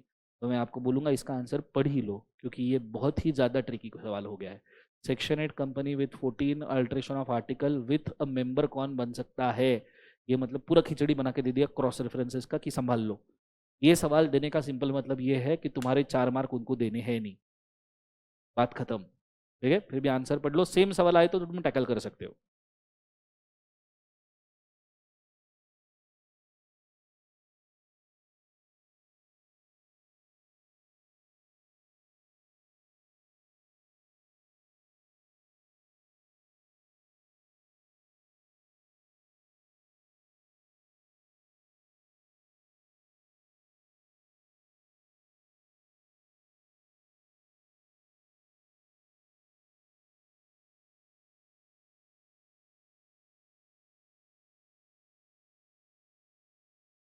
Done बच्चों, अब देखो answer perfect है क्या? Perfect तो नहीं है, पर काम चला हुआ है क्या? तो एक बात याद रखना, ऐसे आउट ऑफ सिलेबस क्वेश्चन में परफेक्ट आंसर आ ही नहीं सकते। इसलिए मैंने पहले ही बोला, कम लिखो, कम समय दो, खत्म, क्योंकि इसका कोई परफेक्ट आंसर नहीं है। Is it very clear guys? जोर से बोले सुनो। ये हो गया आपका section number 8 company complete. Section number 9 बचे हुए क्वेश्चंस बहुत सारे हैं, भगा के कोई फायदा नहीं है, तो बचे हुए क्वेश्चन हम कल के सेशन में करेंगे। ठीक है, सो आज के लिए मैं इतना काफी करते हैं। This is all for today, have a nice day. Thank you बोलो, जोर से बोलो। चलो, good day, god bless you, ओम नमः शिवाय। अभी हम जो शुरू करने वाले हैं, क्वेश्चनर डिस्कस करने वाले हैं, जो हमारा फॉर्मेशन एंड इनकॉर्पोरेशन का क्वेश्चनर बाकी था। Is it very clear? हमने सेक्शन नंबर 8 तक के प्रोबेबली कंप्लीट कर लिया था, बोलो हाँ है ना? 9 और 10 नहीं हुआ था ना? जस्ट वेट, सो 7 8 हो गया था हमारा। ओके, आज हम शुरू करने वाले थे इफेक्ट ऑफ रजिस्ट्रेशन से, दैट इज सेक्शन नंबर कौन सा बोले एक बार? 9। अब जो हम सेक्शन नंबर 9 का क्वेश्चन यार स्टार्ट कर रहे हैं, मैं पहले इसके अंदर मेंशन कर दूं, सेक्शन 9 के क्वेश्चंस थोड़े से ट्रिकी हो सकते हैं, बिकॉज एक कैरेक्टरिस्टिक्स ऑफ कंपनी से रिलेटेड और उसके कुछ सेक्शन से रिलेटेड हो सकता है। तो एक बार सब जन क्वेश्चन जरा साथ साथ में पढ़ेंगे। The memorandum of association of a company was presented to the registrar of companies for the registration and registrar issued the certificate of incorporation after complying with all legal formalities. The company started a business according to the object clause which was clearly an illegal business. ठीक है, certificate of incorporation issue कर दिया गया है, पर object clause जो memorandum का है वो इलीगल है।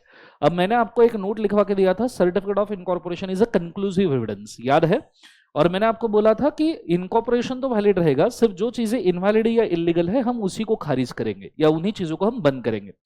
The company contains that the nature of the business cannot be gone into a certificate of incorporation is a conclusive.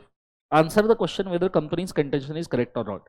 C incorporation valid रहेगा, पर यहाँ जो बिजनेस इलीगल है उसको हम वैलिड मानेंगे क्या? नहीं, आपको यहाँ पे लीगल बिजनेस इनिशिएट करना पड़ेगा। तो ये सवाल ट्रिकी हो सकता है, इसको कृपया एक बार स्टार मार्क करके रखेगा और एक बार इसका आंसर पढ़ लीजिएगा तो आपको आइडिया आएगा। यहाँ से आप शुरू कर सकते हो, मन के मन में पढ़िएगा, क्वेश्चन थोड़ा सा आउट ऑफ सिलेबस के हिसाब से इंपॉर्टेंट हो सकता है। गो फॉर इट फास्ट।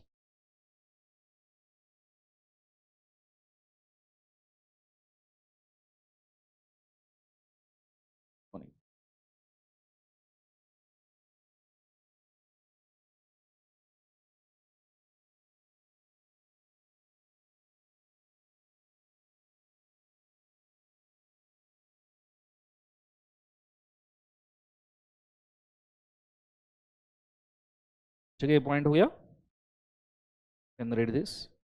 वहाँ पे एक केस भी दिया है, पर वो अभी इंस्टीट्यूट के मॉड्यूल के अंदर नहीं है, बट आप चाहो तो उसको रेफर कर सकते हो।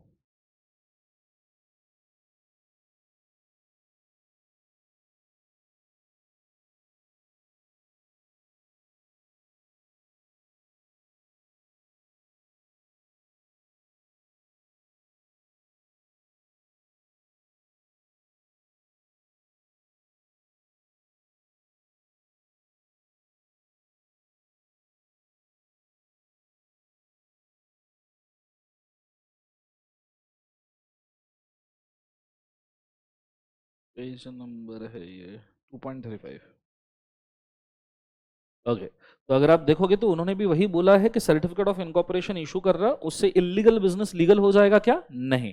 हाँ, लेकिन आपको इलीगल बिजनेस आप रेटिफाई कर लो, और अगर आपने इलीगल बिजनेस रेटिफाई नहीं किया तो फिर हो सकता है कि आरओसी आपका सर्टिफिकेट ऑफ इनकॉर्पोरेशन कैंसिल कर दे। ठीक है, अब यहां जो वर्डिंग यूज किया है एंड में कि सर्टिफिकेट ऑफ इनकॉर्पोरेशन कैंसिल कर दे, इसका मतलब ये है कि जब पहले इशू किया था तब वैलिड था।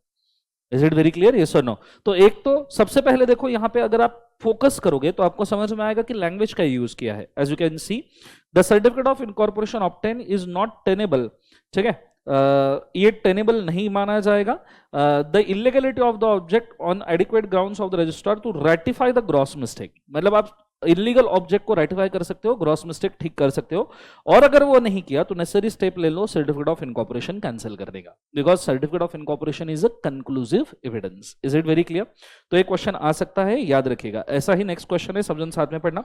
अ company was incorporated 6th October, the certificate of incorporation of company was issued by registrar on 15th October. The company on 10th October 2019 entered into a contract which created a contractual liability. The company denies from said liability on a ground that company is not bound by the contract entered into prior to issue of certificate of incorporation. मैंने आपको pre incorporation contract बोला था, बोलो हाँ है ना?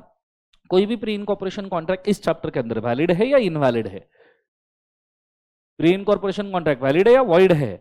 Void होते हैं। अब ऐसे केस में हुआ क्या, इनकॉर्पोरेशन एक्चुअली कंपनी का 1 जून, लेट्स से जो भी डेट यहां पे दिया है, इनकॉर्पोरेटेड ऑन 6 अक्टूबर को इनकॉर्पोरेशन हो गया था, बट इनकॉर्पोरेशन का जो सर्टिफिकेट था उसके ऊपर 15th October लिखा था। अब आपने 6 अक्टूबर को इनकॉर्पोरेशन सर्टिफिकेट मिल गया, पर सर्टिफिकेट के ऊपर बाय मिस्टेक डेट क्या रिप्रेजेंट की थी? 15th October। अब 6 से 15 के बीच में अगर आपने कोई कॉन्ट्रैक्ट किया है, वैलिड रहना चाहिए, इनवैलिड रहना चाहिए? एक्चुअली रहना तो वैलिड चाहिए, पर सर्टिफिकेट के ऊपर डेट क्या मेंशन की है? 15। तो इनकॉर्पोरेशन कब से मानेंगे हम? 15, क्योंकि certificate of incorporation is a conclusive evidence. तो 15 के पहले के सारे कॉन्ट्रैक्ट्स क्या मानेंगे? वॉइड, क्योंकि वो कौन से कॉन्ट्रैक्ट हो जाएंगे? Pre incorporation. Is it very clear? वापस बोल दूं, 6 को इनकॉर्पोरेशन हुआ था, पर गलती से सर्टिफिकेट के ऊपर डेट क्या आई? 15।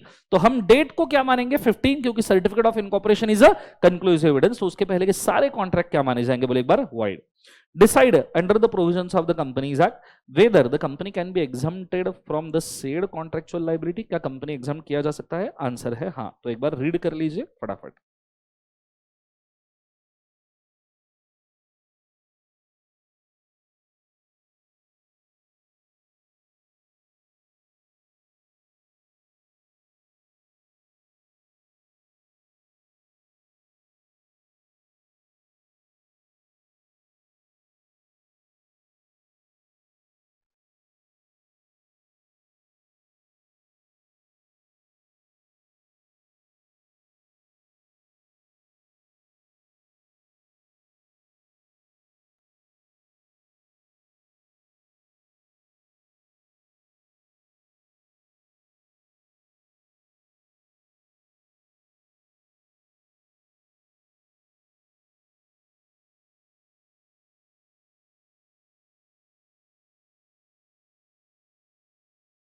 समझ में आ रहा है? आंसर बोले सुनो, लाइव स्ट्रीम में भी सबको समझ में आ रहा है क्या? बोलिएगा जरूर। प्रोविजनल वैलिड रहेगा। प्रोविजनल तो इनकॉर्पोरेशन के बाद बन रहा है और वो कंपनी के नाम पे बन रहा है ना, पर वो वैलिड कब रहेगा? जब आप कमेंसमेंट ऑफ बिजनेस कर लोगे। कमेंसमेंट ऑफ बिजनेस हो जाएगा तब वो वैलिड रहेगा। Is it very clear? चलो उसके बाद में नीचे जाऊं मैं, ये हो गया सबका, बोलो हाँ या ना। ओके चलो आइडिया क्लियर है। सो कॉन्ट्रैक्ट क्या रहेगा बोले एक बार? वॉइड। जो दिन सर्टिफिकेट पे मेंशन किया है वो दिन बहुत इंपॉर्टेंट है, ठीक है। नीचे sapphire private limited has registered its article along with the memorandum on 15 July. The director of company seeks your advice regarding effect of registration. Effect of registration मतलब अपने को क्या मिलनी चाहिए? Characteristics of company. तो नीचे कुछ कैरेक्टर एक्सप्लेन किए गए हैं, इसको आराम से पढ़िएगा। इसके बाद में सेक्शन नंबर 10 के ऊपर आते हैं, effect of MOA AOA. Member को कंपनी से, कंपनी को मेंबर से, मेंबर को एक दूसरे से बांधने का काम कौन करता है? MOA AOA. और ये कहां लिखा हुआ है? सेक्शन 10 में। जोर से बोलो कौन से सेक्शन में? 10 में। तो सब जन साथ में पढ़ेंगे, 1 2 3 बोलो क्या है? The article of association of limited company provide that x shawl B law officer. ये पढ़ा हुआ है क्या हमने कि एक्स को हमने लॉ ऑफिसर बनाना चाहिए, and shawl not be removed except on the proven ground of misconduct. फिर भी हमने उसको हकाल दिया। ये हमने उस दिन सॉल्व किया था ना क्वेश्चन, हाँ है ना? तो क्या आप उसको हकाल सकते हो? हाँ, आर्टिकल अमेंड करके उसको रिमूव किया जा सकता है। Is it very clear guys? जोर से बोलो सुनो। चलो तो ये सवाल हमारा रिपीट हो चुका है। नेक्स्ट वाला, अगले सवाल के ऊपर जाते हैं सब जन साथ साथ में। 1 2 3 सब जन साथ में। ये फॉर्जरी वाला है कि सर्टिफिकेट ऑफ इनकॉर्पोरेशन अगर फॉर्ज्ड है, मैंने आपको बोला था certificate of incorporation is a conclusive evidence, लेकिन अगर फॉर्जरी यूज किया है तो फॉर्जरी कभी भी वैलिड होता है क्या? नहीं। फॉर्जरी के केस में फॉर्जरी इज अ नल, जिससे पानी नहीं आता, तो फॉर्जरी कभी भी वैलिड हो सकता है क्या? नहीं, भले वो सर्टिफिकेट क्यों ना रहे। तो पढ़ते हैं, दो 6 out of 7 signatures on the memorandum of association of company were forged, the company was registered and certificate of incorporation was issued. Can a registration of company be challenged subsequent to ground of the forged signatures? Yes, आप obviously challenge कर सकते हो। तो नीचे देखिएगा, एक बार read कीजिएगा answer पूरा।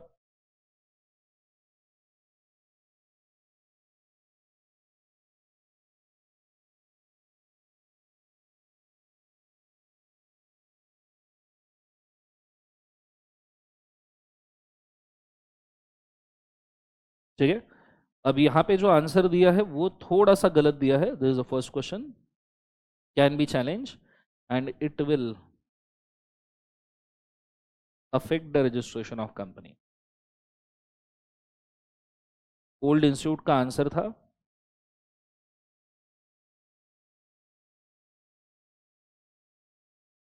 ठीक है, ये कंपनी के रजिस्ट्रेशन को असर कर सकता है। Is it very clear? सबको समझ में आ रहा है? चल आगे। ये होने के बाद में अब अगले कुछ सेक्शंस के ऊपर कोई भी सवाल नहीं है, स्ट्रेट अवे अब सवाल जो आता है वो है सब सेक्शन नंबर 619 के ऊपर, जो है subsidiary company shawl not hold shares in. कौन सा कंपनी बोले एक बार? होल्डिंग। एक बार सवाल पढ़ते हैं, सब जन साथ साथ में ध्यान दीजिएगा। Ready? With reference to the provisions of the companies act, explain the circumstances under which subsidiary company can become member of its holding company. Examine the position of the following with regard to the membership of company. पहले तो बोला है subsidiary company holding में share कब hold कर सकती है? Can you tell me कितने केसेस में कर सकती है? 3। कौन कौन से? ट्रस्टी, दूसरा नॉमिनी, और तीसरा as a past holding. Is it very clear? Yes और नो? 3 ही केसेस में ये हो सकता है। क्वेश्चन बोलो हाँ या ना। उसके एडिशन में, मतलब पहला सवाल तो यह है कि सब्सिडरी कंपनी होल्डिंग में शेयर कब होल्ड करेगी। दूसरा सवाल यह है कि इंसॉल्वेंट मेंबर और पार्टनरशिप फर्म जो है वो नॉर्मली कंपनी में मेंबर कब बन सकते हैं? इंसॉल्वेंट मेंबर और पार्टनरशिप फर्म वो कंपनी में मेंबर कब बन सकते हैं, ये सवाल है। अब देखो इसका तो आंसर आपको पता है, सब्सिडरी कंपनी होल्डिंग में कब शेयर होल्ड करेगी, उसके तहत section 19 trustee, nominee and past holding चलेगा। पर क्या पार्टनरशिप फर्म कंपनी में मेंबर बन सकती है? पार्टनरशिप फर्म कंपनी में मेंबर बन सकती है या नहीं? बोलो हाँ या ना, जोर से बोलो यस और नो। 2 सबसेक्शन नंबर 55 जो किसका है बोले एक बार, उसे मेंबर, वो बोलता है कि आपको मेंबर बनने के लिए पहले लीगल पर्सन बनना जरूरी है। क्या बनना जरूरी है? Legal person. मुझे तो पार्टनरशिप फर्म लीगल पर्सन होता है, रजिस्टर्ड रहा तो हाँ, अनरजिस्टर्ड रहा तो ना। फिर भी पार्टनरशिप फर्म को आप मेंबर तो बना दोगे, बट अल्टीमेट लाइबिलिटी कौन बियर करता है पार्टनरशिप फर्म का? पार्टनर्स। तो अगर पार्टनरशिप फर्म आपका मेंबर बन भी गया ना, तो ऐसे केसेस में फर्म के जो पार्टनर्स है उनको जॉइंट होल्डर्स बोला जाता है।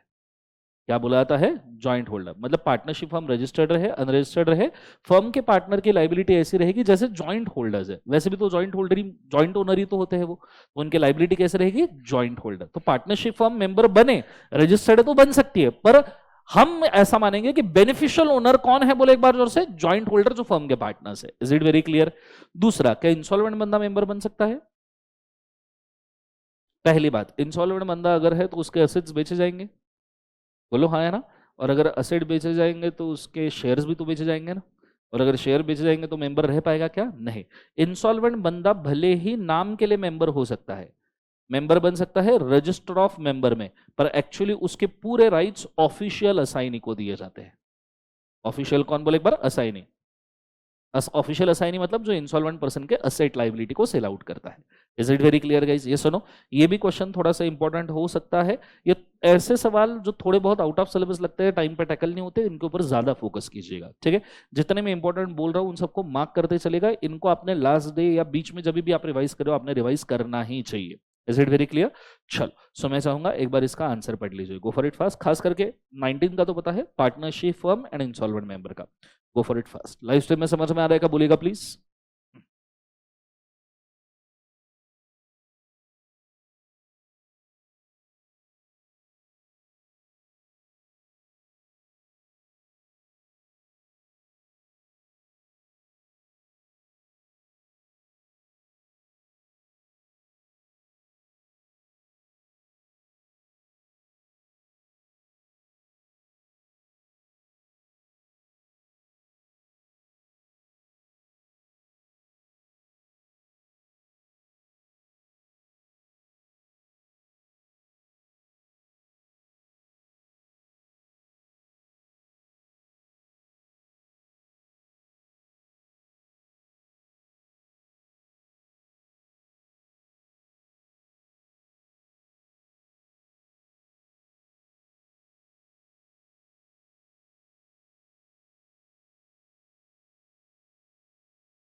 हाँ, एलएलपी के केस में ये नहीं लगेगा, because LLP is body corporate registered. ये पॉइंट भी याद रखिएगा।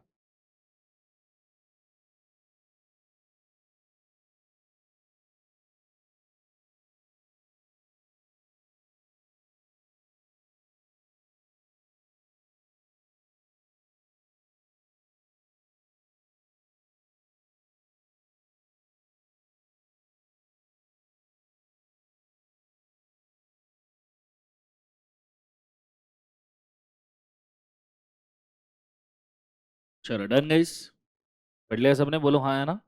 एवरीबडी यस और नो? ओके, नेक्स्ट वाला सवाल। S limited, a company which in which H limited is holding 60% of its paid up share capital. One of the shareholder of H Limited made a charitable trust and donated 10% of his shares in H Limited and 50 crore to the trust. He appoints S Limited as a trustee. Structure देखो, holding company कौन सी है, बोले एक बार, H limited. Subsidiary company कौन सी है, S limited. उसके अंदर कितना परसेंट होल्डिंग है, 60%। पर एच लिमिटेड का जो 10% होल्डिंग है वो होल्ड कर रहा है कौन, एक शेयर होल्डर, जिसने ये 10% शेयर होल्डिंग एक ट्रस्ट में डाला। और उस ट्रस्ट का ट्रस्टी किसको अपॉइंट किया, ट्रस्ट का ट्रस्टी किसको अपॉइंट किया, एस लिमिटेड। सब जन बोलो, किसको अपॉइंट किया, एस लिमिटेड। तो मुझे एक बात बताओ, ट्रस्ट का जब ट्रस्टी एस को अपॉइंट किया तो क्या एस लिमिटेड ये ट्रस्टी बन सकता है, शेयर होल्ड कर सकता है? हाँ, हमने तो रतन टाटा के केस में एग्जांपल देखा है ना, ऑर्फेनेज वाला। सेम ही तो एग्जांपल देखा था। यहाँ पे मैंने लिखा था टाटा सन्स, यहाँ पे मैंने लिखा था रतन टाटा, और यहाँ पे लिखा था मैंने टीसीएस, और यहाँ पे लिखा था orphanage. Are you guys understanding, yes और नो? सेम ही तो स्ट्रक्चर हुआ, बोलो हाँ या ना। तो ये हो सकता है या नहीं हो सकता है, yes. Is it very clear?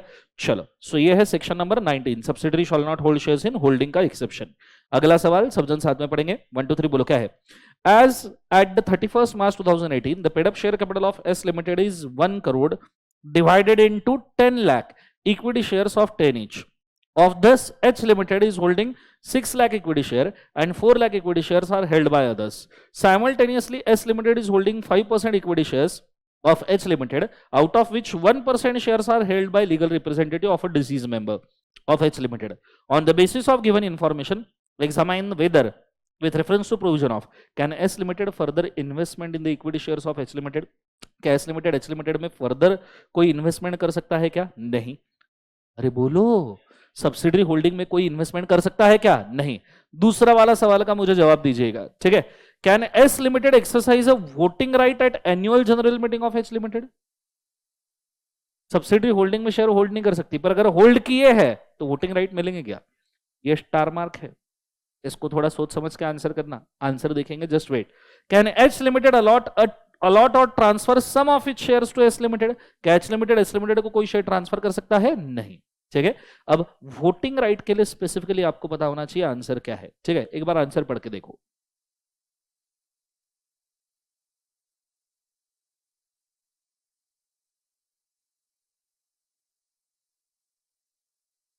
इधर गया वोटिंग, हाँ इधर ऊपर। It will not have any right to vote. Is it very clear? See, कोई भी तरीके का पर्सन रहे, किसी भी तरीके से होल्ड करे, नॉर्मली उसको वोटिंग राइट नहीं दिए जाएंगे, नॉर्मली, ठीक है। अब उसमें बहुत सारे कॉम्प्लिकेशन है कि लीगल हेयर में क्या होगा या नॉमिनी के वगैरह केस में क्या होगा, पर इंस्टीट्यूट के मॉड्यूल में वो दिया नहीं, उन्होंने ब्लंटली बोला है नहीं वोटिंग राइट, तो चलो लीगल हेयर के केस में वैसे प्रैक्टिकली अलाउ होता है, बट अब एग्जाम पॉइंट ऑफ व्यू आप नहीं लिख सकते। Is it very clear?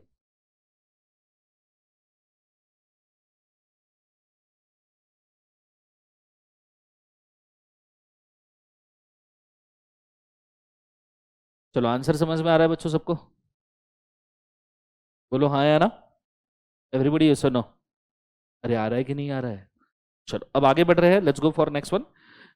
Given in the following companies, X limited hold 20 lakh shares of ABJ limited and ABZ limited controls the composition of board of director of X limited. बोले X limited ये ABZ limited के अंदर 20 लाख के share hold कर रहे हैं और एबीजेड limited control कर रहा है एक्स लिमिटेड के बोर्ड ऑफ डायरेक्टर को। कौन सा होल्डिंग कंपनी हुआ बताओ जरा? होल्डिंग कंपनी कौन सा है? जोर से बोले, होल्डिंग कंपनी कौन सा है? एबीजेड लिमिटेड। और सब्सिडरी कौन सा है? जोर से बोलो, कौन सा है? X limited. बराबर है, बोलो हाँ या ना। ओके, अब उस एक्स मतलब सब्सिडरी होल्डिंग में कितने लाख के शेयर होल्ड कर रहा है? 20 lakh. Transfer certain shares to it, state whether the such a transfer of shares by ABZ to X is valid. क्या ये ट्रांसफर वैलिड माना जाएगा? पढ़ो एक बार क्वेश्चन।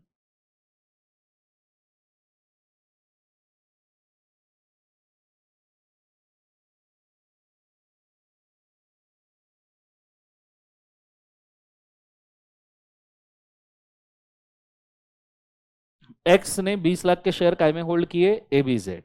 एबीजेड क्या है? होल्डिंग। होल्डिंग कंपनी सब्सिडरी को शेयर ट्रांसफर करना चाहती है खुद के, कर सकती है क्या? नहीं। कर सकती है क्या? नहीं। Is it very clear, yes और नो? नीचे, in a continuation of above fact, Mr. R is a member of ABZ. He met with an accident. Mr. N, son of R, one of the director of X Limited. He was also a nominee of the shares of Mr. R, being legal representative and nominee. Mr. N gets transferred the shares of the R, Mr. R. State Mr. N get transferred the shares of Mr. R. State the validity of transfer of such a shares to Mr. N of X Limited. अब mister N कहां से है बीच में, किसका कौन है? अच्छा, अच्छा आर का सन है, ठीक है। Legal representative nominee Mister N gets transfer the share of Mister R. Hold hold hold, Mister N son of, अच्छा ओके। आर मेंबर है, पहली बात, होल्ड। आर कौन है बोले एक बार? मेंबर। उसका शेयर सन, शेयर होल्डर को सन कौन है? एन। अब आर का क्या हो गया बोले एक बार? उसे एक्सीडेंट, उसके शेयर किसको ट्रांसफर किए जा रहे हैं? एन। नाउ इस सिचुएशन में N get transferred shares of R. State the validity of transfer of such shares to Mister N of X limited. क्या एन को शेयर ट्रांसफर हो सकता है? हाँ हो सकता है, इसमें दिक्कत क्या है? इसका 19 से सच कोई लेन देन नहीं है, बट ठीक है, मेरे को ऐसा लगा एन का कोई ना कोई कनेक्शन एक्स के साथ है क्या, बट नहीं दिया है तो ट्रांसफर हो सकता है, ठीक है। अगला वाला, Virijesh limited, a company which is in which Rishikesh limited is holding 60% of paid up share capital. तो होल्डिंग कौन सा हुआ बोले एक बार? जोर से बोलो, ऋषिकेश। और विरिजेश क्या हुआ बोले एक बार? उसे subsidiary. One of the shareholder of Rishikesh Limited made a charitable trust and donated 10% of shares of Rishikesh Limited of 50 crore to a trust, and Brijesh was made as trustee. Same question. बोलो same question. तो क्या answer लिख पाओगे? बोलो हाँ या ना। Answer किस प्रकार से लिखोगे बोलो एक बार? प्रोविजन में, प्रोविजन में क्या लिखोगे बोलो? सब्सिडरी, सबसे पहले क्या लिखोगे प्रोविजन में? Section 19 that subsidiary company shawl not hold shares in the holding, और उसके कितने exception? 3। Is it very clear? फिर क्या लिखोगे? एक्सप्लेनेशन, और एक्सप्लेनेशन में क्या लिखोगे? केस डिस्कस करना है और आंसर में कंक्लूड करना है ये हो सकता है या नहीं। ऐसे ठंडे ठंडे क्यों लग रहे हो आज तुम? क्या हो गया तुमको? कोई रिस्पॉन्स ही नहीं आ रहा। क्या लिखोगे? अरे कुछ तो बोलो जिंदगी के अंदर, ऐसे थोड़ी से होगा। इससे समझ में आना चाहिए क्या लिखना चाहिए। तो सोचो, गलत बोला तो भी चलता ना, कौन सा एग्जाम है अभी, पर बोलो तो सही। क्लिक ही नहीं होगा तो क्या होगा? Is it? आंसर चाहिए मेरे को। Let's go next. Octagon Limited is holding 58% paid up share capital of the Pentagon Limited. Octagon holding and Pentagon is a subsidiary. Vijay, one of the shareholder of Octagon holding 10% share, had मेरे charity, same सवाल, charitable trust, उसको transfer करो और उसके अंदर pentagon trustee होगा। बोलो हाँ या ना, क्या ये चलेगा? वापस आंसर में सबसे पहले प्रोविजन में क्या लिखेंगे? सेक्शन 19, उसके क्या बोले एक बार? 3 एक्सेप्शन, नीचे एक्सप्लेनेशन और नीचे क्या बोले एक बार? आंसर। चलो ये होने के बाद जा रहे हैं section number 20, service of document. Service of document पे मैंने आपको बोला था कि बहुत अच्छे अच्छे सवाल आ सकते हैं, ध्यान देना। सब जन साथ में पढ़ना। 1 2 3 बोलो क्या है? Explain the provision of companies act relating to service of document of a company and member of the company. When is the service of document deemed to be effective in the case of document is sent by the post? क्या सिर्फ post से document भेजने से effective होगा या registered post से भेजना पड़ेगा? नॉर्मली रिकमेंडेड है कि कौन से पोस्ट से भेजना चाहिए? Registered. Is it very clear? Yes और नो? सो रजिस्टर्ड पोस्ट से आप भेज सकते हो। अब नीचे वहां पे वही सब सारा प्रपंच दिया है कि कैसे भेजना है, क्या भेजना है, एक्सेट्रा। ठीक है, रीड करना चाहते हो? वही मेंबर इलेक्शन अभी नहीं दिया है ना, अगर जब इलेक्ट करेगा तो अपन इलेक्शन के हिसाब से लिखेंगे। ठीक है, मेंबर ने अगर कोई रिकमेंडेशन दिया तो उसके हिसाब से।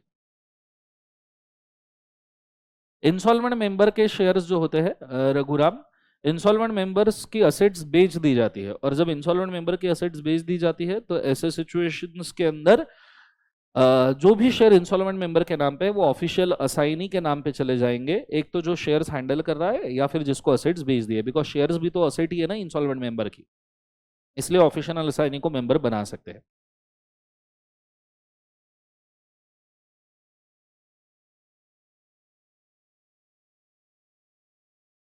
चलो डन गाइस, ये वाला सब, ये वाला कंटेंट पढ़ना सही।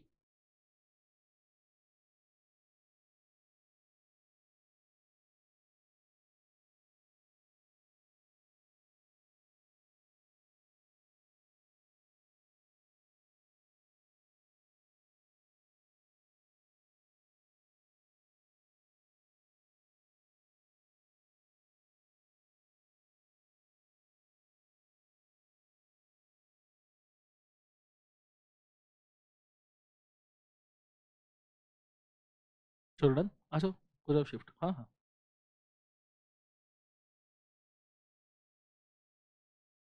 ओके, रीड कर लिया सबने? आंसर समझ में आ रहा है पक्का? बोलो यस और नो। ओके, नेक्स्ट वाला। The article of association of mars company limited provides that documents may be served upon a company only through fax. Company को सारे डॉक्यूमेंट काय के थ्रू भेजने चाहिए? बोले एक बार उसे fax. Ramesh dispatch a document to company by post under certificate of posting. The company does not accept it on a ground that it is a violation of the article of association. As a result, Ramesh suffers the loss. Examined with the reference to the provision of Companies Act. Whether refusal of document by company is valid, whether Ramesh can claim the damages. क्या company ने जो document, सी simple, company के article में लिखा था कि company को जो भी डॉक्यूमेंट भेजना है वो फैक्स से भेजना है। रमेश ने कैसे भेजा? पोस्ट। क्या वैलिड है, इनवैलिड है? वैलिड है या इनवैलिड है? अब थोड़ा सुनिएगा, सोचिएगा। कंपनी, मेंबर या थर्ड पर्सन? मेंबर या एक बार उसे थर्ड पर्सन। अब मुझे लॉजिकली क्या लगता है, ये मैं पहले बोल दूं, इंस्टीट्यूट का आंसर हो सकता है कुछ भी हो, पर लॉजिकली क्या होना चाहिए पहले ये समझो। मेंबर कंपनी को बोल सकता है, सी सिंपल सी बात है, अगर कंपनी ने मेंबर या थर्ड पार्टी को नोटिस भेजा तो ये नोटिस का जो वे है, किस प्रकार से भेजना है, ये वे बोल सकता है मेंबर। मेंबर कैन डिसाइड सच वे। मैंने आपको ये बोला था, मैंने आपको क्या बोला था? कंपनी जब मेंबर को नोटिस भेजेगा तो मेंबर डिसाइड कर सकता है कि उसको नोटिस किस प्रकार से चाहिए। मैंने आपको ये बोला था क्या मैंने आपको ये बोला था कि मेंबर या थर्ड पर्सन कंपनी को जब नोटिस भेजता है तो वो नोटिस भेजने का वे कंपनी डिसाइड कर सकती है? क्या मैंने ये बोला था? इसका वे कंपनी डिसाइड कर सकती है, क्या मैंने आपको ये बोला था? क्वेश्चन में क्या डिस्कस किया जा रहा है, वापस देखो जरा एक बार। नोटिस कंपनी को दी जा रही है या कोई थर्ड पर्सन नोटिस कंपनी दे रही है, कंपनी को मिल रही है? मिल रही है। तो कंपनी वे प्रो बता सकता है क्या आर्टिकल ऑफ एसोसिएशन में? मैंने आपको ये बोला था मेंबर कंपनी को बता सकता है मुझे कैसा चाहिए, पर क्या कंपनी ये बता सकती है कि उन्हें नोटिस कैसा चाहिए? देखो कितना कंफ्यूजन क्रिएट किया इंस्टीट्यूट ने। इंस्टीट्यूट को लगा, पता था कि बच्चा ये पढ़ के आएगा कि मेंबर कैन टेल अ वे, उन्होंने मेंबर का वे छोड़ दिया, बोले कंपनी ने वे बताया उसको नोटिस कैसे चाहिए। अब कंपनी ने बोला उसको नोटिस फैक्स ही, यही चीज अगर मेंबर बोलता मुझे फैक्स से नोटिस चाहिए तो वैलिड वे आना जाता था। अगर वो एक्सपेंसेस देता और फैक्स वगैरह बोलता तो वैलिड, लेकिन कंपनी यहाँ वे बोल रही है कि उसे फैक्स से नोटिस चाहिए, क्या ये वैलिड वे माना जाएगा? आर्टिकल में लिखा होगा तो माना जाएगा? जोर से बोले सुनो। अब मैं लॉजिकली क्या सोचता हूँ देखना, मैंने आपको अब यहाँ पे आएगा रेफरेंस सेक्शन नंबर 6 का। मैंने आपको हमेशा बोला है companies act will override MOA and MOA will override AOA. Companies act कहता है कंपनी के सारे कम्युनिकेशंस जो है वो पोस्ट, उस दिन पढ़ा था ना हमने, post, fax, email, hand delivery, ये सबसे चलेंगे। बोलो हाँ है ना? अब जब कंपनीज एक्ट बोलता है कि ये सारे वेज चलेंगे, तो article of association in ways को ओवरराइड करके क्या सिर्फ फैक्स बोल सकता है? मेंबर बोल सकता है वो बात अलग है, because member is not govern by, see बोला क्या है, कंपनी ने मेंबर को नोटिस कैसे सर्व करना है ये तरीका, पर मेंबर ने कंपनी से नोटिस कैसे लेना है इसका तरीका मेंबर डिसाइड कर सकता है। अब मुझे एक बात बताओ, क्या एओए सिर्फ ये बोले कि फैक्स, तो क्या ये सारे वेज इनवैलिड हो जाएंगे? And what about a person जिसके पास फैक्स नहीं है? व्हाट अबाउट अ पर्सन जिसके पास कंप्यूटर नहीं है? अरे गाइस अंडरस्टैंडिंग, ये तो हम अभी की बात कर रहे हैं। व्हाट अबाउट तालुका प्लेस, गांव वाले प्लेस जहां पे अवेलेबल नहीं है, क्या ये हो सकता है? तो कृपया याद रखें, मैंने आपको हमेशा बोला है मेंबर और थर्ड पार्टी को कंपनी कैसे नोटिस देगा उसका वे मेंबर डिसाइड कर सकता है। मैंने आपको कभी ये नहीं बोला है कि कंपनी कैन डिसाइड अ वे कि उसको किस प्रकार से नोटिस मिलेगा। अगर कंपनी कैन डिसाइड अ वे तो सेक्शन 20 में लिखा जाता था कि कंपनी कैन डिसाइड अ वे, पर सेक्शन 20 में क्या लिखा है? Post, fax, email, hand delivery, कोई भी तरीके से जिसका एविडेंस मेंटेन होता है कम्युनिकेशन किया तो वैलिड रहेगा। मेरे हिसाब से लॉजिकल आंसर ये है, कि यहां कंपनी खुद का वेट डिसाइड कर नहीं सकती, क्योंकि सेक्शन 20 ने सारे वेज वैलिडेट किए हैं। जब सेक्शन 20 ने सारे वेज वैलिडेट किए हैं तो कंपनी कौन होती है इस वेज को चेंज करने वाली? हाँ, मेंबर वे चेंज कर सकता है बिकॉज वो पर्सनल है, वो उससे कम्युनिकेशन से रिगार्डिंग, पर कंपनी का कम्युनिकेशन तो जेनेरिक है ना भाई।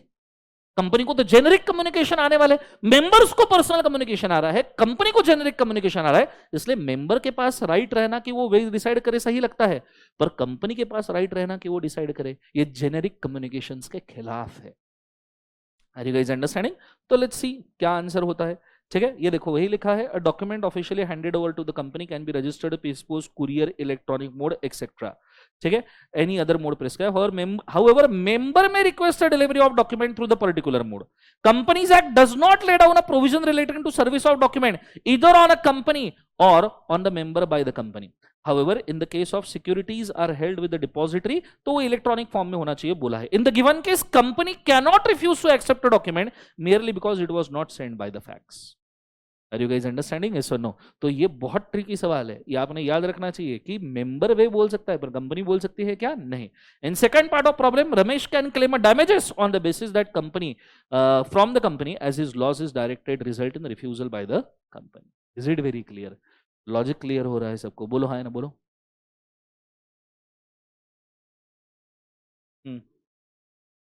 सी कंपनी से कॉन्ट्रैक्ट कर रहा है मेंबर तो उसने आर्टिकल पढ़ा होना चाहिए, पर उसके ऊपर सी कंपनी से कॉन्ट्रैक्ट कर रहा है तो आर्टिकल में लिखा है फैक्स होना चाहिए, पर ignorance of law is not a excuse. मैंने इसलिए आपको सबसे पहली चीज क्या बोली? Act will override MOA, MOA will override AOA. अब जो कंपनी से कॉन्ट्रैक्ट कर रहा है उसने एक्ट भी पढ़ा है और एओए भी पढ़ा है, क्या मानेगा वो? एक्ट ही मानेगा ना। जिसने एक्ट पढ़ा है वो एक्ट ही मानेगा ना, वो एओए क्यों मानेगा? वो तो उल्टा कंपनी को बोलेगा तुम्हारा एओए गया तेल लेने, एक्ट में बोला है, सेक्शन 6 बोलता है तो मैं एक्ट के हिसाब से काम करूंगा भाई, क्योंकि कोर्ट ऑफ लॉ में तुम एओए लेके थोड़ी जाओगे, तुम तो एक्ट लेके जाओगे। Is it very clear? तो यहाँ doctrine of constructive notice ultra vires work नहीं करेगा। क्यों? क्योंकि एक्ट ओवरराइड कर रहा है मेमोरेंडम एंड आर्टिकल को। Is it very clear?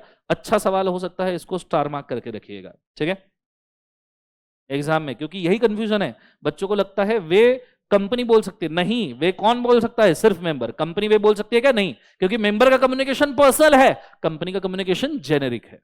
Is it very clear guys बच्चों? चलो नेक्स्ट वाला सवाल। The article of association of A B limited, ठीक है, provides that the document may be served upon a company only through the speed post. Article of association बोल रहा है सिर्फ स्पीड पोस्ट से करना है। सेम सवाल, Suresh dispatched some document of the company through courier under certificate of posting. The company did not accept it. Same सवाल, answer भी सेम रहेगा। बोलो हाँ है ना, वहां फैक्स था, यहाँ स्पीड पोस्ट है। चलो अगला वाला सवाल। The article of association of PQR Limited provide document must be served on a company through email. Same सवाल, और इन्होंने रजिस्टर्ड पोस्ट से भेजा होगा। सेम सवाल। Is it very clear? अगला वाला, Ashok Director of Gamma Electronic Limited given in writing to the company that the notice of a general meeting and the board of directors meeting shall be sent to him only through registered post. ये किसने बोला है? Company ने बोला है या member ने बोला है? मेंबर, जो डायरेक्टर भी है मेंबर भी है, वो बोलता है मुझे रजिस्टर्ड पोस्ट से थ्रू ही चाहिए, at residential address at Kanpur, for which deposited a sufficient money also, पैसा भी दिया है बंदे ने। The company sent a notice to him by ordinary mail but under certificate of posting. Ashok did not receive the notice, could not attend the meeting and contended notice was improper. Decide whether contention of Ashok is valid. जोर से बोलो, contention of Ashok valid है क्या? Yes. Will your answer be same if Ashok remains in USA for 1 month during the notice?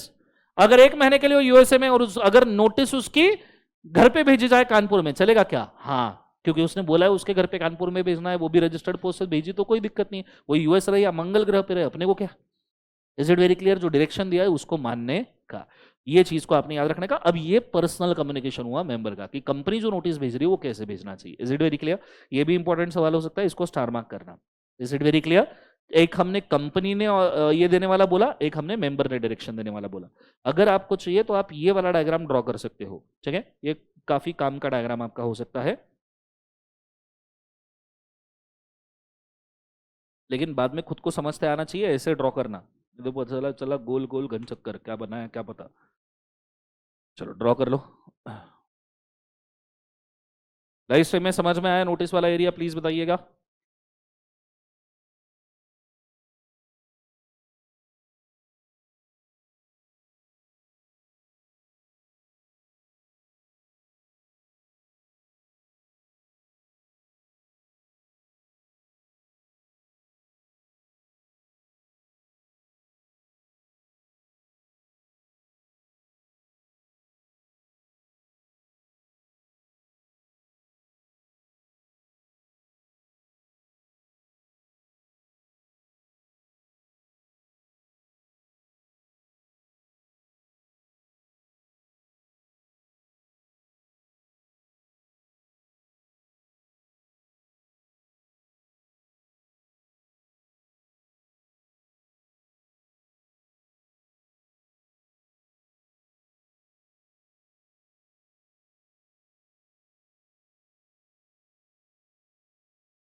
शरडन draw कर लिया।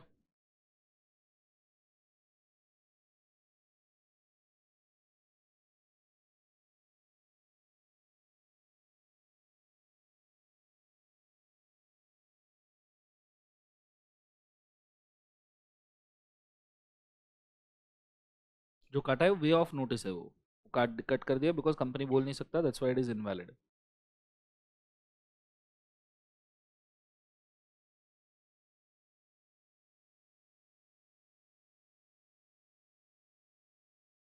शरडन guys,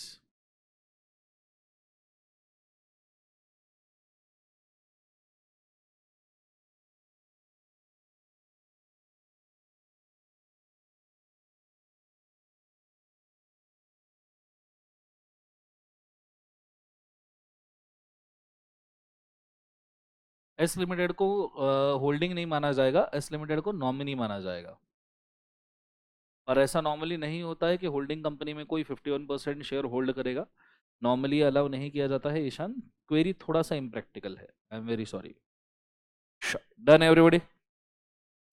सो यहाँ पे service और डॉक्यूमेंट का सवाल होता है खत्म। डायग्राम ड्रॉ कर लिया सबने। डायग्राम बहुत इंपॉर्टेंट है और दोनों क्वेश्चन बहुत इंपॉर्टेंट है। चलो आगे बढ़ रहा हूं मैं। ये होने के बाद में अगला वाला आता है 21 and 22, authentication of bill of exchange, authentication of promissory note. उसके ऊपर कोई क्वेश्चंस नहीं है। अगला आता है डॉक्ट्राइन्स। ठीक है, डॉक्ट्राइन के ऊपर सवाल है, सब जन साथ साथ में पढ़ेंगे। 1 2 3 बोलो क्या है।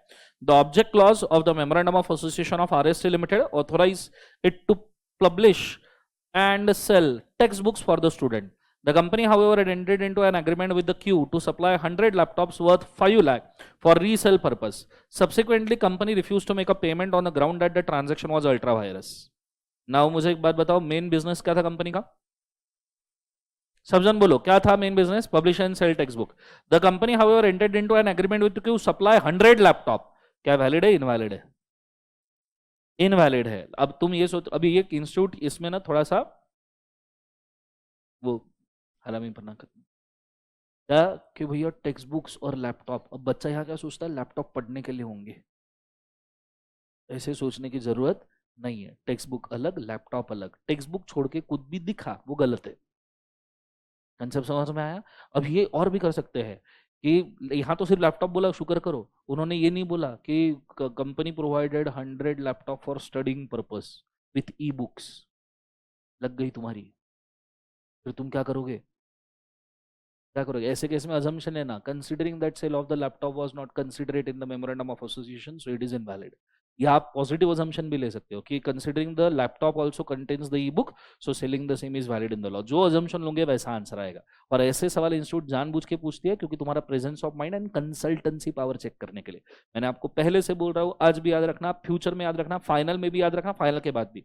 इंस्टीट्यूट आपको अच्छा कंसल्टेंट बनाना चाहता है तो आपको हमेशा ऐसे केसेस देगा जो एज पे खड़े हैं, जो एज पे खड़े हैं कि ये सही भी लग रहा है गलत भी लग रहा है। अब तुम्हारा प्रेजेंस ऑफ माइंड क्या वर्क करता है उसके ऊपर डिपेंड है। Is it very clear? उसी को तो कंसल्टेंट बोलते हैं ना। सी जो ब्लैक एंड व्हाइट है उसमें तो कोई भी आंसर दे देगा, पर एक्चुअल कंसल्टेंसी का काम कहाँ आता है? जो ग्रे है, ग्रे एरिया जो सॉल्व कर सकता है वो एक्चुअल कंसल्टेंट है। Is it very clear? ये सुनो, तो ये चीज को याद रखिएगा दिमाग में। चलो ये होने के बाद में अगला वाला सवाल जी। हाँ आप ये लिख सकते हो ऑब्जेक्ट क्लॉज को अमेंड करके आप बाद में सेल करो वगैरह एक्सेट्रा, बट ऐसी चीजों को मत छुओ जो तुम्हारे लिए डेंजरस हो सकती है। मैंने एक प्रिंसिपल एग्जाम में याद रखने का, कोई भी एक्स्ट्रा पॉइंट लिखने के पहले ये सोचने का कि मैं वैल्यूअर को एक्सपोजर दे रहा हूं। See it's like market. मुझे एक बात बताओ, मार्केट में एक छोटा सा ट्रेड लेके उसको प्रॉफिटेबल करना अच्छा या 10 ट्रेड ले? जितने ट्रेड लोगे उतना एक्सपोजर बनेगा। समझ में आ रहा है सबको? हाँ है ना, जितने ट्रेड लोगे उतना एक्सपोजर। तो जितना एक्स्ट्रा पॉइंट लोगोगे उतना ज्यादा एक्सपोजर, उतने ज्यादा मार्क्स कटने के चांस। काय को छेड़ने का? ये पूछा है, यही आंसर आता है। और कई बार ना कुछ वैल्यूअर को ऐसी चीजें जो लिखे वो ओवर स्मार्टनेस लगता है कि बाकी क्वेश्चन तो इसको जम नहीं रहे, यहाँ पेल रहा है मेरे को जबरदस्ती। Is it very clear? ये नहीं करने का, बिकॉज सी तुम स्टार्टिंग में जाओगे इंप्रेशन मारने, एंड के क्वेश्चन नहीं लिखे ना तो खोल जाएगा, उसका दिमाग खराब हो जाएगा। स्टार्टिंग में तो बहुत लिखा, और स्टार्टिंग में सभी बहुत लिखते हैं। Is it very clear? So B modest. और एक पॉइंट लिखने में तुम्हारा समय भी तो जाएगा ना, भले ही 10 सेकंड जाएंगे पर 10 सेकंड तो बहुत काम की चीज है ना भाई। इसलिए जितना पूछा है उतना ही, मत जाओ उस चक्कर के अंदर के अमेंड करना है वगैरह। वो उसने पूछा कि क्या नीड बी रेटिफाइड, हाँ तब लिखो क्या करना है। ठीक है, पर याद रखो सिंपल, जितने पॉइंट्स एक्स्ट्रा उतना एक्सपोजर, जितना एक्सपोजर उतना रिस्क, जितना रिस्क उतने मार्क्स कटने के चांसेस ज्यादा। Simple as that. Is it very clear? चलो अगला, state correct incorrect. Ultra vires transaction will not affect the right of member to acquire the property. इसका मतलब क्या है? Right of company to acquire the property. Ultra vires transaction से company का property acquire करने का राइट खत्म नहीं होता। मतलब क्या है इसका? पहले तो सेंटेंस समझो क्या है, करेक्ट इनकरेक्ट बाद में। What is the meaning of the statement?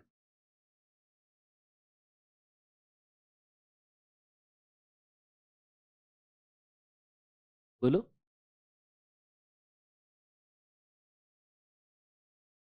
Ji, company के ऑब्जेक्ट क्लॉज में लिखा हुआ है फ्रूट सेलिंग का बिजनेस, और कंपनी ने खुद के बिजनेस के लिए प्रॉपर्टी परचेज किया, रजिस्टर्ड ऑफिस वगैरह, तो क्या ये अल्ट्रा वायरस माना जाएगा? No sir, yes sir. No sir, yes sir. Asset खरीदना ये मेमोरेंडम के ऑब्जेक्ट के हिसाब से होना चाहिए या नहीं होना चाहिए? मुझे एक बात बताओ, आप प्रॉपर्टी में डील कर रहे हो या खुद के बिजनेस के लिए प्रॉपर्टी खरीद रहे हो? बिजनेस के लिए खरीद रहे हो, वो वैलिड रहेगा। तो यहाँ आपका अजम्पशन बेस्ड आंसर आएगा, considering that the property is purchased for the business purpose it is valid, it is not ultra vires. वही अगर आप प्रॉपर्टी में डीलिंग शुरू कर दिए, मेमोरेंडम में लिखा है फ्रूट बिजनेस और प्रॉपर्टी में डीलिंग शुरू कर दिए जैसे रियल एस्टेट कंपनी, तो फिर ये अवॉइड होगा। Is it very clear? तो इस चीज को याद रखिएगा, ठीक है। A statement ultra vires transaction will not affect the right of company to acquire the property is therefore correct, ठीक है। अल्ट्रा वायरस ट्रांजैक्शन से पर अजम्पशन क्या है कि ये बिजनेस पर्पस के लिए होना चाहिए। Is it very clear?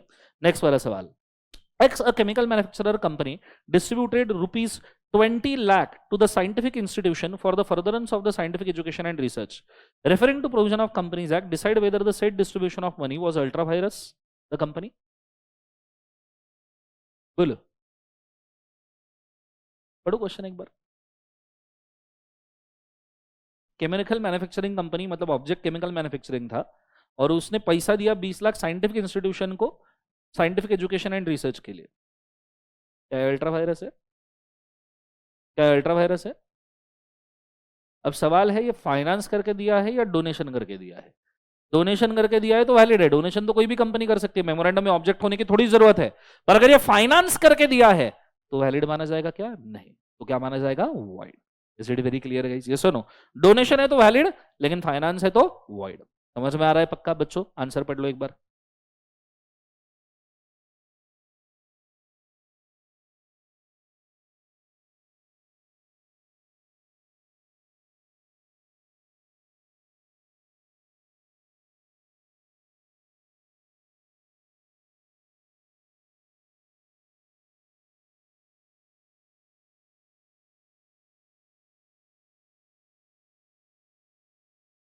पढ़ा सबने?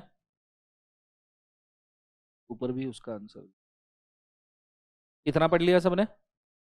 ऊपर का भी पढ़ लो।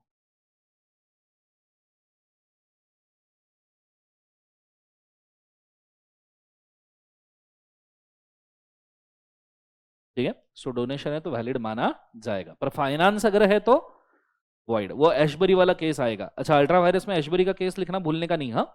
चलो, और भी मैंने आपको 2-3 केसेस लिख के दिए हैं, तो अगर एशबरी कोट करो तो बेटर है, और वो 2-3 नहीं किए तो चल जाएगा, ठीक है। Explain ultra vires, direct question है, ये भी डायरेक्ट क्वेश्चन है अल्ट्रा वायरस वाला। उसके नीचे ये भी डायरेक्ट क्वेश्चन है, कंस्ट्रक्टिव नोटिस वाला जाता है डॉक्ट्रिन ऑफ इंडोर मैनेजमेंट के ऊपर, ठीक है। डॉक्ट्रिन ऑफ इंडोर मैनेजमेंट के क्वेश्चन क्या कहते हैं? रेडी? ये भी डायरेक्ट क्वेश्चन है। उसमें से नीचे वाला, उसमें से नीचे वाला, explain the doctrine of indoor management in brief. The secretary of company issued a share certificate to A under the company's seal with its own signature and signature of the directors were forged. A borrowed money, forgery आ गया यहाँ पे, ठीक है। A borrowed money from B on a strength of the certificate. B wanted to raise the security and requested company to register him as a holder. Whether B will be successful to register the shares? बोलो एक बार, बोलो होगा या नहीं होगा? Forgery है ना, forgery के केस में वैलिड होता है या वॉइड होता है? Forgery is a null and void. Forgery के केस में सिचुएशन क्या होता है? वॉइड। सबको समझ में आ रहा है पक्का? जोर से बोले एक बार, यस और नो? Everybody understanding? चलो, ये होने के बाद में अगला वाला, ये भी डायरेक्ट क्वेश्चन है डॉक्ट्रिन ऑफ इंडोर मैनेजमेंट का, हमें केस स्टडी चाहिए। हाँ, the managing director of a company borrowed a sum by executing a document in which for signature of 2 directors were required, directors who are required to sign the articles. मतलब ऐसा money ले लिया जिसमें director की signature forged है, valid है invalid है? Invalid. Forgery null and void है, डॉक्ट्रिन ऑफ इंडोर मैनेजमेंट को ओवरराइड करेगा। ये सवाल थोड़ा सा बड़ा है, काम का हो सकता है, कृपया इसको स्टार मार्क कीजिएगा और मन में एक बार रीड कीजिएगा। गो फॉर इट फास्ट, मन के मन में।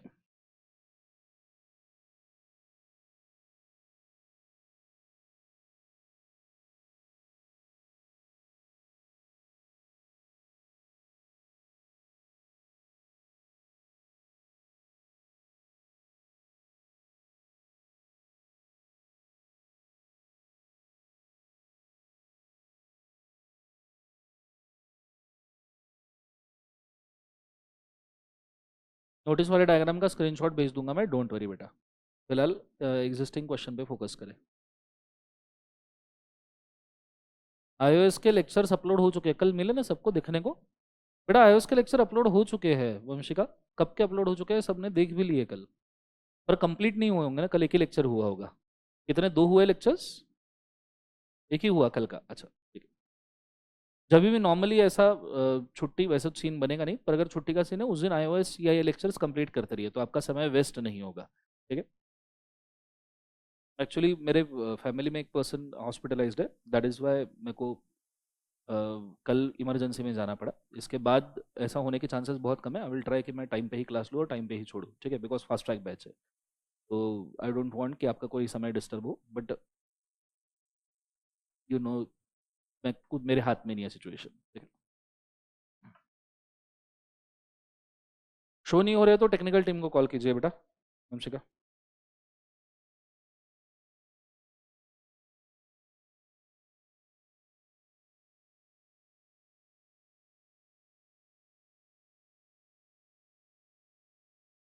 चलो पढ़ लिया सवाल सबने? ओके, सवाल क्या है? The director of smart computers limited borrowed a sum of money from Tridev, Tridev से उन्होंने पैसा मांगा है। The companies article provide that directors may borrow the funds or such a sum from time to time, be authorized by the resolution passed at the general meeting. General meeting का resolution चाहिए तभी होगा. The shareholder claimed that there had been no such resolution authorizing the loan. shareholder बोल रहे हमने कोई resolution pass नहीं किया general meeting में, and therefore it was taken without any authority. Hence company is not bound to repay the loan to Mr. Tridev. त्रिदेव को कोई भी लोन नहीं दिया जाएगा वापस। ये तो वही केस हो गया ना, रॉयल ब्रिटिश बैंक वर्सेस टर्कॉन। क्या त्रिदेव को लोन वापस दिया जाएगा? क्या कॉन्ट्रैक्ट वापस त्रिदेव एडवांटेज क्लेम कर सकता है? क्या त्रिदेव डैमेजेस क्लेम कर सकता है? हाँ, because it is a doctrine of indoor management. Is it very clear? इसका कृपया एक्सप्लेनेशन आंसर एक बार रीड कर लीजिए तो आपको पता रहेगा। गो फॉर इट फर्स्ट।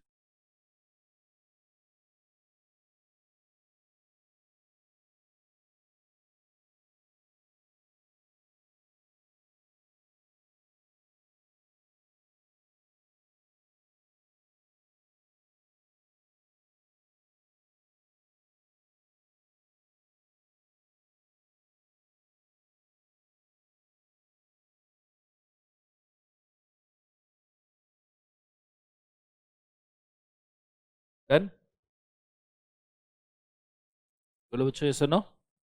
ओके, सो ये चीज को याद रखिएगा। अगला सवाल डायरेक्ट है। फिर आते हैं प्री इनकॉर्पोरेशन और प्रोविजनल कॉन्ट्रैक्ट्स के क्वेश्चंस, ठीक है, जो ऑलरेडी हमने एक बार देखे हुए हैं, ठीक है। एक डिफरेंस मैंने प्री इनकॉर्पोरेशन और प्रोविजनल कॉन्ट्रैक्ट का तुम्हारे भाव बुक के अंदर भी दिया था, ठीक है, आपने होल्ड रीड किया उसको? That can be A important question. इसी के साथ में आपका फॉर्मेशन इनकॉर्पोरेशन चैप्टर का पूरा क्वेश्चन सॉल्विंग यहाँ पे होता है खत्म।